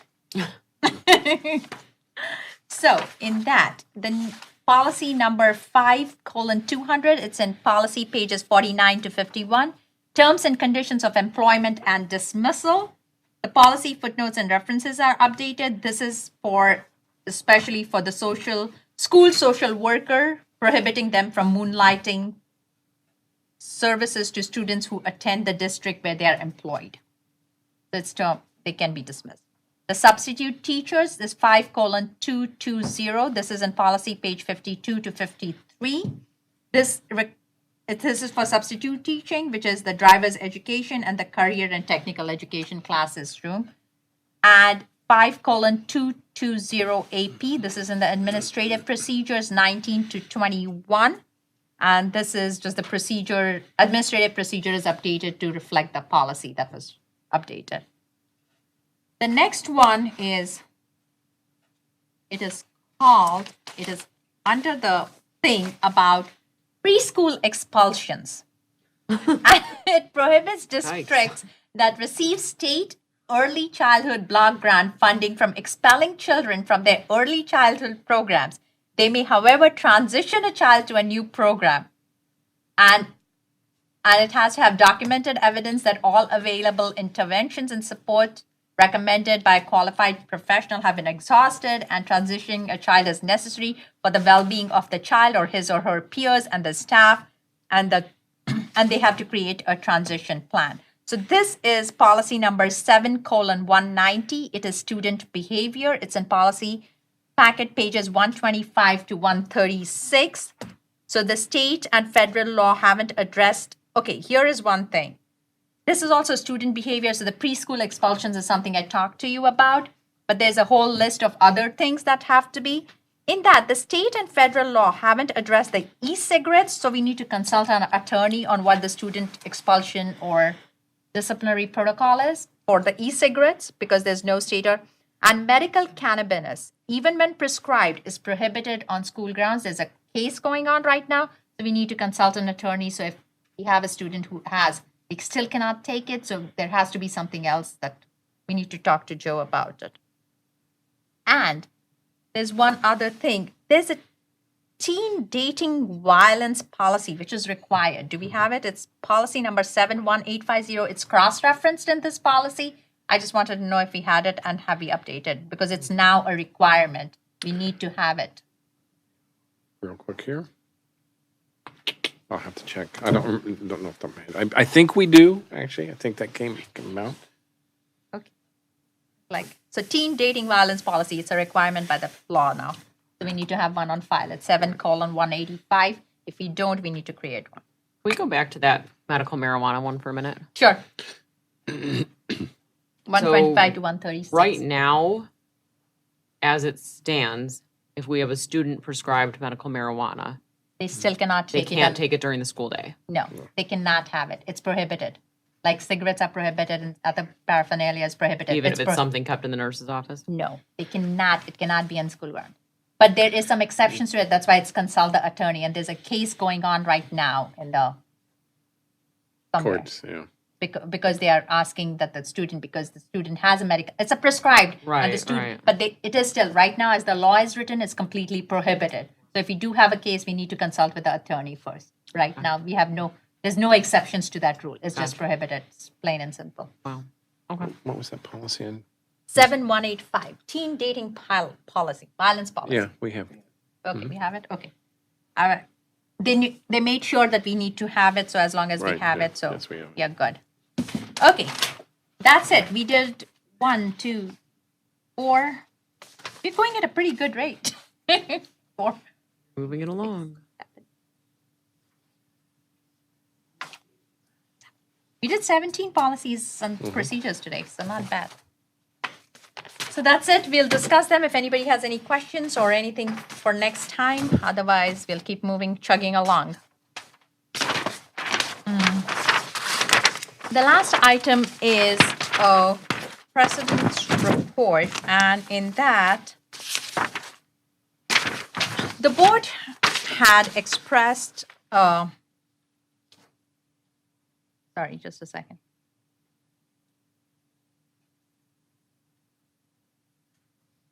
When we got results from the Humanix survey, it gave us a good pulse on our staff in our buildings, but our administrators, our facilities, our staff at the facilities in the district office were not part of the Humanix survey. So the board wanted to know their opinions too about the district's culture.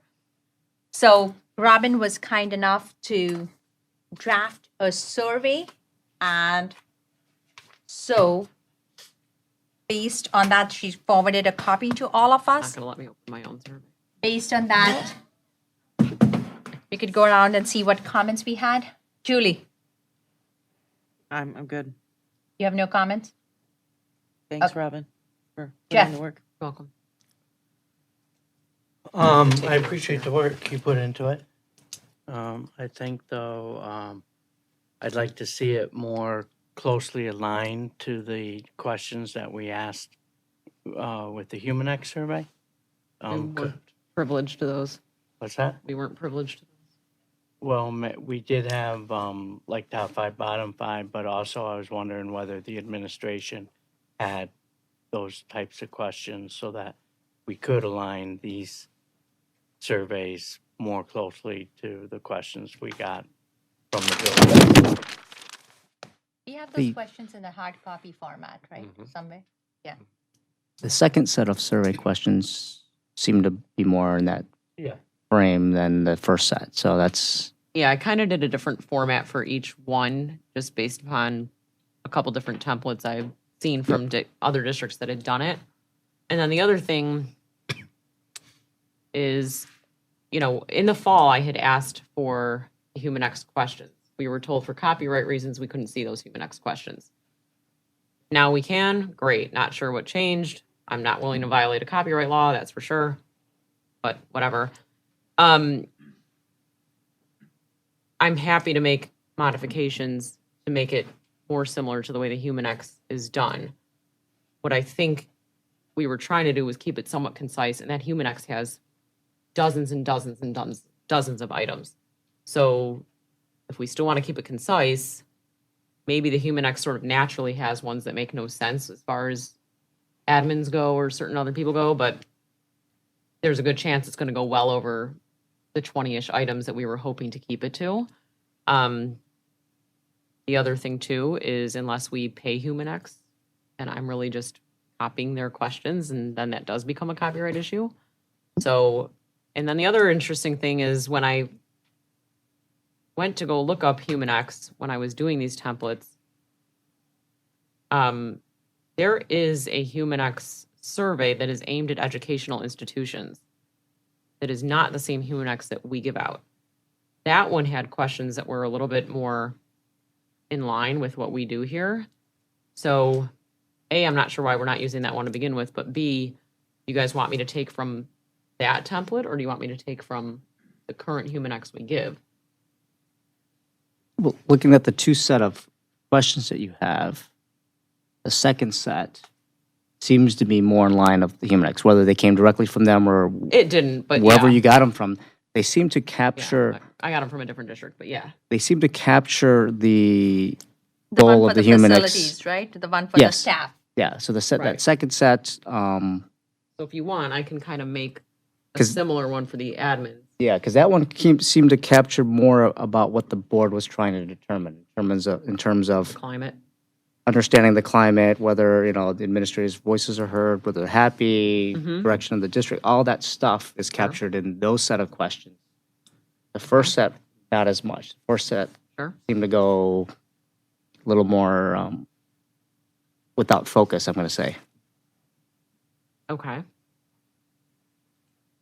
Well, the first set, I think had focus. It just had more focus directly on their relationship with Nick and not as much on the overall climate of the district. Yep. So if you want it to be more similar to the other one, I can certainly kind of copy, paste, change the language so that it makes sense for them answering to their direct supervisor. For the ones that pertain to that anyway. Some of the other ones will stay the same. I would prefer to see that, yes. My Everybody opinion. feel similarly? Yes? I do, because that's what I thought the Okay. purpose of including the two Fine. groups that were left out was. Okay. To obtain similar feedback and data, asking similar questions. Wes? Yeah.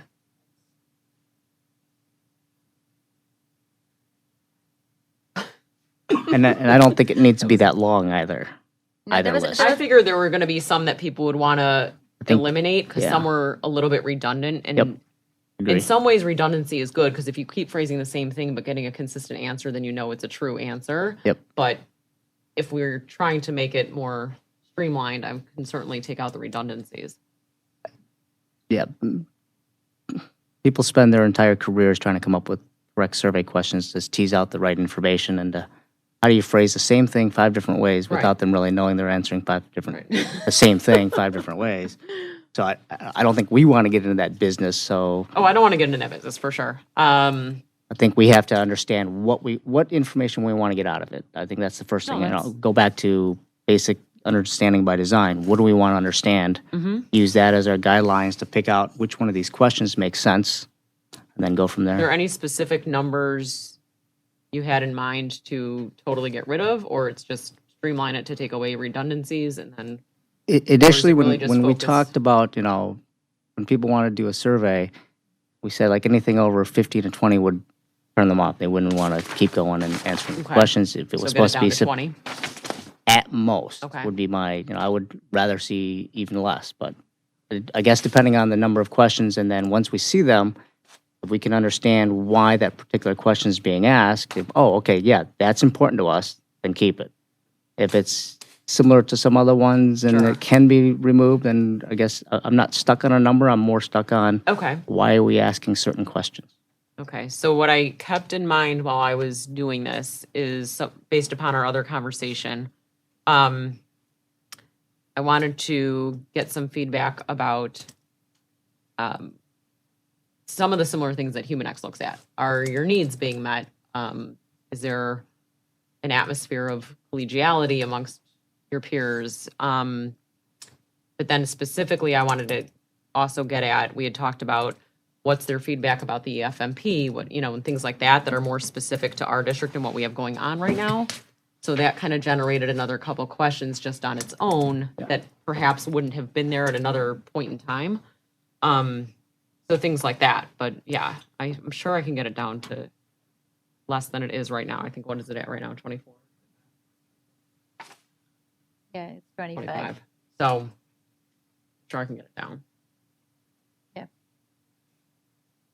More towards culture and climate and, you know, the direction or strategic plan of the district, more towards using their professional thing, because, you know, when we give directions, none of us being educators, so in that respect, would like to know what their professional opinion is in that respect of how we are doing as a district in giving, because if they think that we are not giving the right directions, they can't do the right job. So a lot of it is also, you know, because the strategic plan, and as long as it aligns with all of that, that is something, you know, Okay. to make sure that it aligns with the culture and climate, because some of these, like I said, are redundant. Some of them can be taken off. Some of them are, I don't think even the facilities and stuff should be asked, but we could go over them, some of them later, details when we get this narrowed down to. Well, I mean, it has to be discussed in open session. So if No, there's something, definitely. if there's something you want me to get rid of now, and there's consensus to get rid of it or add it, that's fine. I just don't want to do all the work and then come back next time and now there's a different set of changes to make. I mean, I don't mind editing here and there, but I don't want to keep changing direction. So, I you think, know, when you say like the strategic plan, so my questions would be more aimed at whether they feel, you know, I took this as more their feedback about the district, not us reviewing them. No, we are not And reviewing them. It's I don't- feedback about the district. Is it? Right. So I just want to make sure we're not asking, do they feel they're following the strategic plan? I have full confidence from hearing all of our principals talk that they are very much tied to the strategic plan. Do they feel that when they're dealing with their superiors, is the strategic plan being revisited, and do their goals that are given to them make sense within that strategic plan? Mm-hmm. So I think that's going to, you know, if everybody agrees with that, that's going to inform how I draft that question versus saying, do they feel they personally are good at following a strategic plan? I don't think anybody's going to say, yeah, I suck at it. I mean, no, this is to gauge their feedback and pulse of Right. the environment, what they're feeling, engagement wise, stuff like that. So it's not what they're doing specifically, but more of, you know, similar to what the human X. So that's why I really like that second set, and I think Okay. it captures a lot. There's the difference between the first set and the second set. yeah, So I understand we don't want to keep going over and over and over again with us giving you vague directions, you coming back, and then we keep right. knocking them down. I think this round, there was a big difference between the two, so we kind of like, Yeah, okay, no, that's helpful to tell me. we narrowed it We down. prefer the second one to that- the first one. So then No, we that's can, helpful. once you've got that direction, I think that's fairly clear as to what we're looking for there. Then we also gave you feedback in terms of the amount, Mhm. kind of cull down some of the redundancy. And then once you attack those two issues, I think Yep. we can then look at the specific questions. Okay, yeah, we understand what the purpose of these questions are, and get into the nitty gritty of the next time. So Okay. I see maybe one more round, Okay, but I don't see any more than that. that's fine. So I'll make some changes. I'll send it out again a few days prior to the next meeting. Go from there. Thanks. Thanks, My Robin. pleasure. Thanks. Okay. That concludes our committee of the whole meeting. Go to the business meeting for the Board of Education. Any public comment? Anybody from the public? You've got kids here. That would be hilarious. She waited till public comment to make a parent complaint. A parent complaint? The curriculum director did not return my phone call. Here we want want to separate? Because it isn't. Okay, so I'm going to say that. Okay, hold on. Okay, so in the consent agenda items, we are going to remove the 72C. We are going to put it in a separate motion for that. And we are going to remove the 72G because that is a separate action item anyway, so it doesn't have to become twice. The two Cs? Yeah, Retirement, under leave of absence, C, is what C. she's talking. Yeah, it's the first C. is the Okay. first C. The first C. C1. C1. C1. We'll do that as C1. So we'll remove that one. That'll be, so the consent agenda items will be without the 72C1 and removal of 72G. Anybody have anything else to comment, say? Do I have a motion? I move that the Board of Education approve the consent agenda items as amended. Second. Motion by Julie, seconded by Robin. Could I get a roll call vote, please? Jason Tron, Aye. Julie Simpson, Aye. Jeff Bard, Aye. Robin Cleek, Aye. Wes Pullen, aye. Sonali Patel. Aye. Motion passes 6 ayes, 0 nays. Do I have a motion for the C1?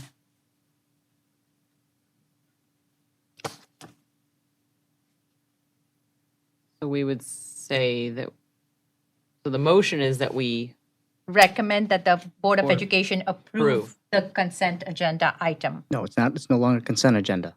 No, approve the leave of absence. request, yes. Leave of absence request. So the Board of Education approve I move the Board of Education approve the recommend the leave of absence Oh. request. leave of absence request.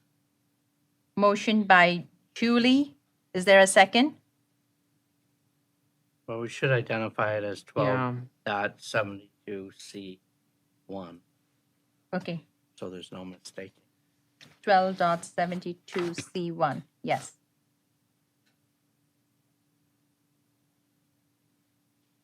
should she restate the motion or should I just give a second? Would restate the motion. Restate the motion.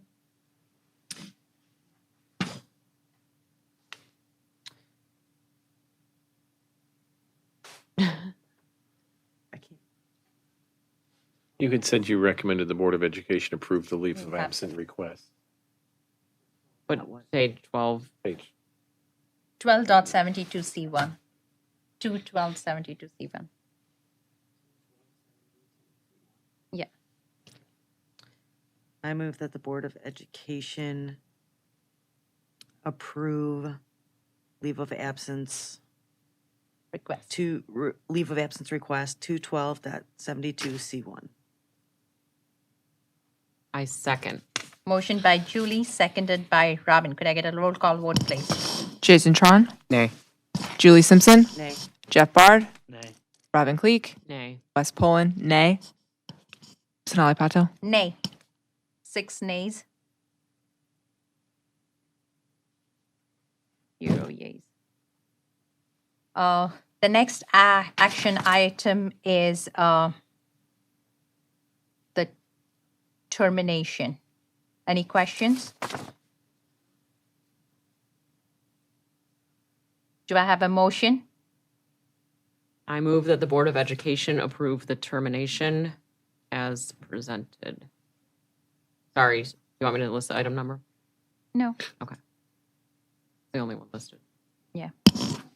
I think we should be a little bit more specific. There's a recommended motion, but we should say that it's an educational support staff employee. So just read the whole thing.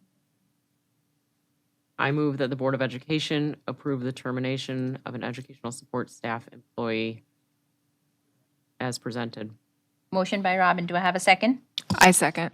Motion by Robin, seconded by Bess. Could I get a roll call vote, please? Sonali Patel. Aye. Oh, aye. Wes Pullen, aye. Robin Cleek. Aye. Jeff Bard. Aye. Julie Simpson. Aye. Jason Tron. Aye. Motion passes 6 ayes, 0 nays.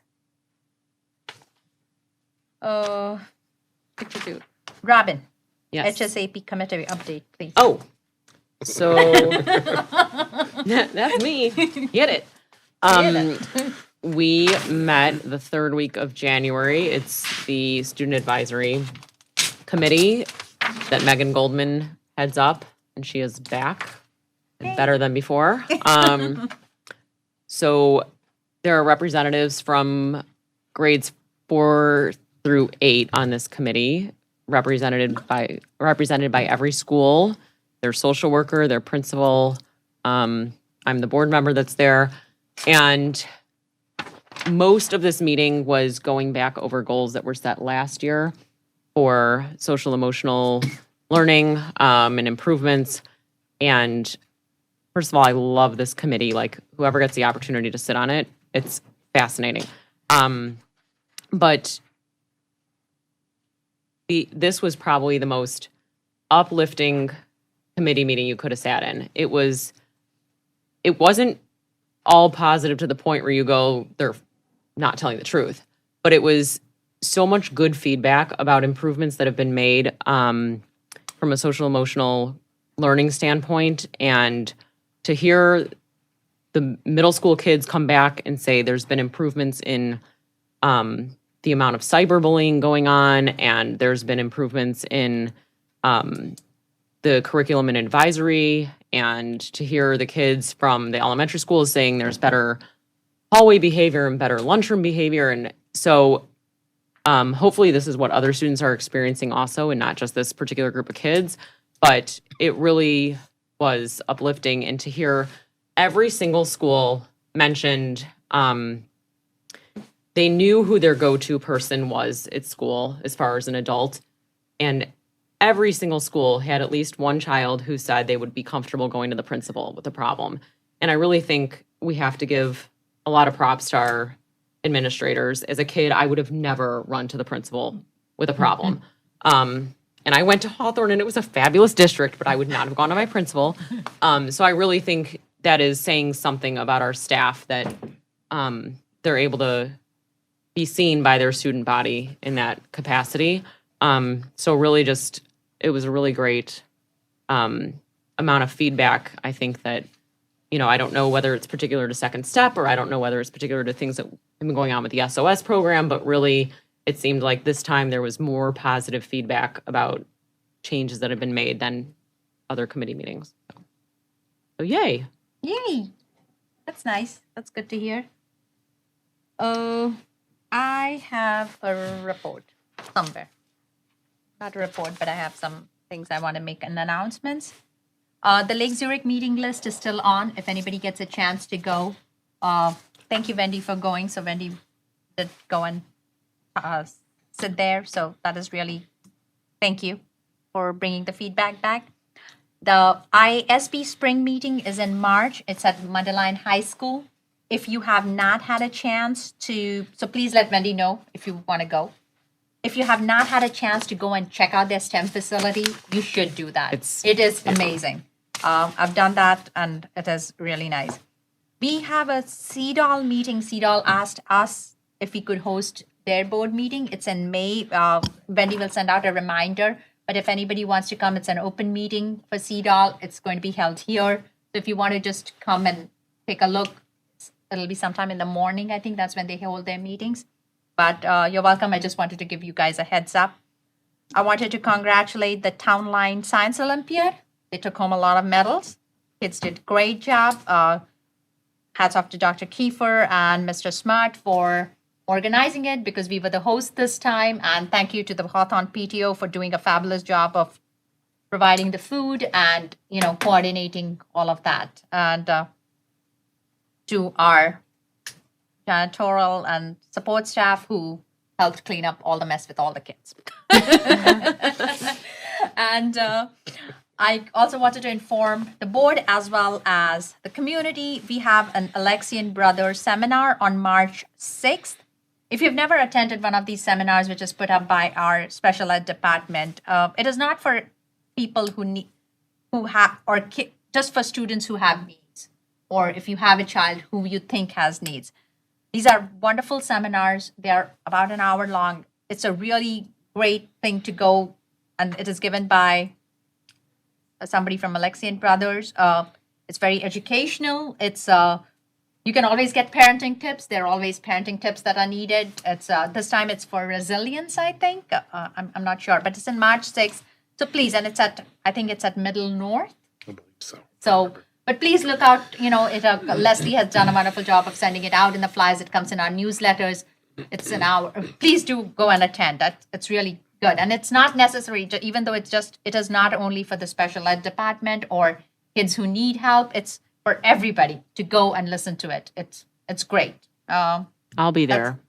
So, All the cool kids are going. all the cool kids are going. I'll be there. That's it. No, Alexian Brothers has one of the leading behavioral health programs in the state and in the nation. Like it's And it is. I mean, I'm I've sure it attended will some not of the ones that disappoint. we have had before, and like I said, if you've not attended, you should. Not like people should. It's really worth. You always get something you can use. Couple of highlights for us. Middle School South. Congratulations to Middle School South wrestlers on their first place performance as a team at the 2018 Marlowe Invitational. These young athletes wrestled their hearts out. There were 14 teams that participated for this championship trophy in a very tough 15-team field. Prior to this invitational, the boys wrestling team has been unable to place higher than third at this event, so they really made a big jump. Congratulations to them. Dual Language has a Latin Grammy winner, Andres Salguero. I'm sorry? Thursday. February 15th from 10 a.m. to 1 p.m. That's going to be very exciting. We're going to check that out. Dual Language Town Line Friday, February 16th. It's Family Bingo Night at 6:30. And if you haven't been to one of those, you should. It's a lot of fun. Love bingo. Aspen, congratulations to Aisha A. on winning the spelling bee. Aisha is a fifth grader in Mrs. Pachenik's class. Aspen All-Star Reading Program raffle winners for January are Kindergarten, Riker N., Charlie C., Ethan C., and Isaac L. First grade, Aiden K., Zachary H., Adriana B., Paul H. Second grade, Gershon B., Tyler R., Layla M., and Kayla B. Third grade, Shakina G., Veronica T., Gabby R., and Tommy F. Fourth grade, Ella V., Paige C., Matthew S., Suhani D., and in fifth grade, Ben C., Gwen K., and Sid A. Congratulations to them for their hard work. Aspen's 11th Annual Family University was held on Saturday, February 3rd. The following staff members volunteered their time to support families and working with students, groups, and facilitating parent discussion groups. We had Rebecca Green, Heather Motley, Rachel Wolfson, Rebecca Zurich, Jamie Medberry, Lisa Sturgill, Megan Caby, Joy Brox, Kelly Kirby, Kelly Lobin, Susie Saliba, Randy Zoki, Lisa Anderson, Kathy Manchester, Lindsay Gurgel, and Bill Fredrickson. And thanks to Nicole Carson for helping plan that event for everybody. 3 classes were selected to receive the Eagle Award for demonstrating safe, respectful, and responsible behavior throughout January over at Aspen. Congratulations to Mrs. Brock's kindergarten class, Mrs. Spinney's second grade class, and Mrs. Motley's fourth grade class on being recognized as the Eagle. They have a little mascot that comes around now. So that's always fun. Some activities on 2/13 is an early release day tomorrow. On the 14th, if you didn't know, it is Valentine's Day, and so we have PTO Valentine's Day room parties at the elementary schools. On the 16th, elementary school family nights, PTO book fair. On the 19th is our snow makeup day for the snow day we had on Monday. The 9th, school's in session. School is in session for all students on February 19th because we're off. February 22nd, parent-teacher conferences in the PM. February 22nd, district-wide incoming kindergarten registration. Middle School South, 3:30 to 7:30. Please attend. If you have a kindergartner coming in, that helps us plan. February 23rd, parent-teacher conferences, no school for all students. February 23rd, district-wide incoming kindergarten registration at Middle School South, 9 a.m. to 1 p.m. And on February 24th, the NIMCON Band Orchestra Chorus Solo and Ensemble Contest is an all-day event at Big Hollow Middle School. And if you get a chance to go out and see that, we have such amazing, talented students. It's just really interesting to see those things coming on. So a lot of good things. And I wanted to request to the board, since we won't probably have a meeting between now, the kindergarten registration, it's on the 22nd. Evening. And 23rd. 22nd and 23rd. No, 23rd is also a district-wide? Yes, We have it 23rd. during the day. Yeah, and we it's have one 9 in to the 1, evening. and Right. on 22nd, it's from 3:30 to 7:30, and 23rd, it's 9 to 1. If anybody would be willing to just go there and be a representative from the board to see if people will offer any feedback, about anything they want to talk to you, like we did it at the residency event, just be there. If they want to talk to you, they can. Or, hang What out to night? see if what I they. could do the evening one. I can't do that I was morning. gonna say I could possibly do the. Yeah, just take a look at it. Just send me and Nick, what you can do and stuff. If you can, if anything is possible, those are the dates. But since we won't have a meeting, I just wanted to see if, because we have a meeting on the 21st, then this is 22nd, 23rd, whatever else is going on, just, if you could We just. can let set me- up a table, or you can walk around, but we'll have you identify. Yeah, I could do. Yeah. Both my kids at school. So Pass out candy and cookies. Talk to you then. And puppies. yes. Did you see from the Chicago Auto Show? You just bring puppies to your booth. Everybody comes to see your car. Come on, we're getting it.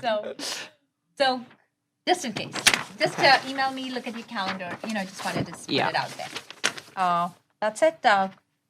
Do I, We have to go back in a closed session. we have to go back to the closed session, so do I adjourn from the open session? Sorry? We have to move to go No, into to closed go- session because it's a different Move back topic. in close. Yes, we have to make a move. front of you. Hey, read it. Where did that go?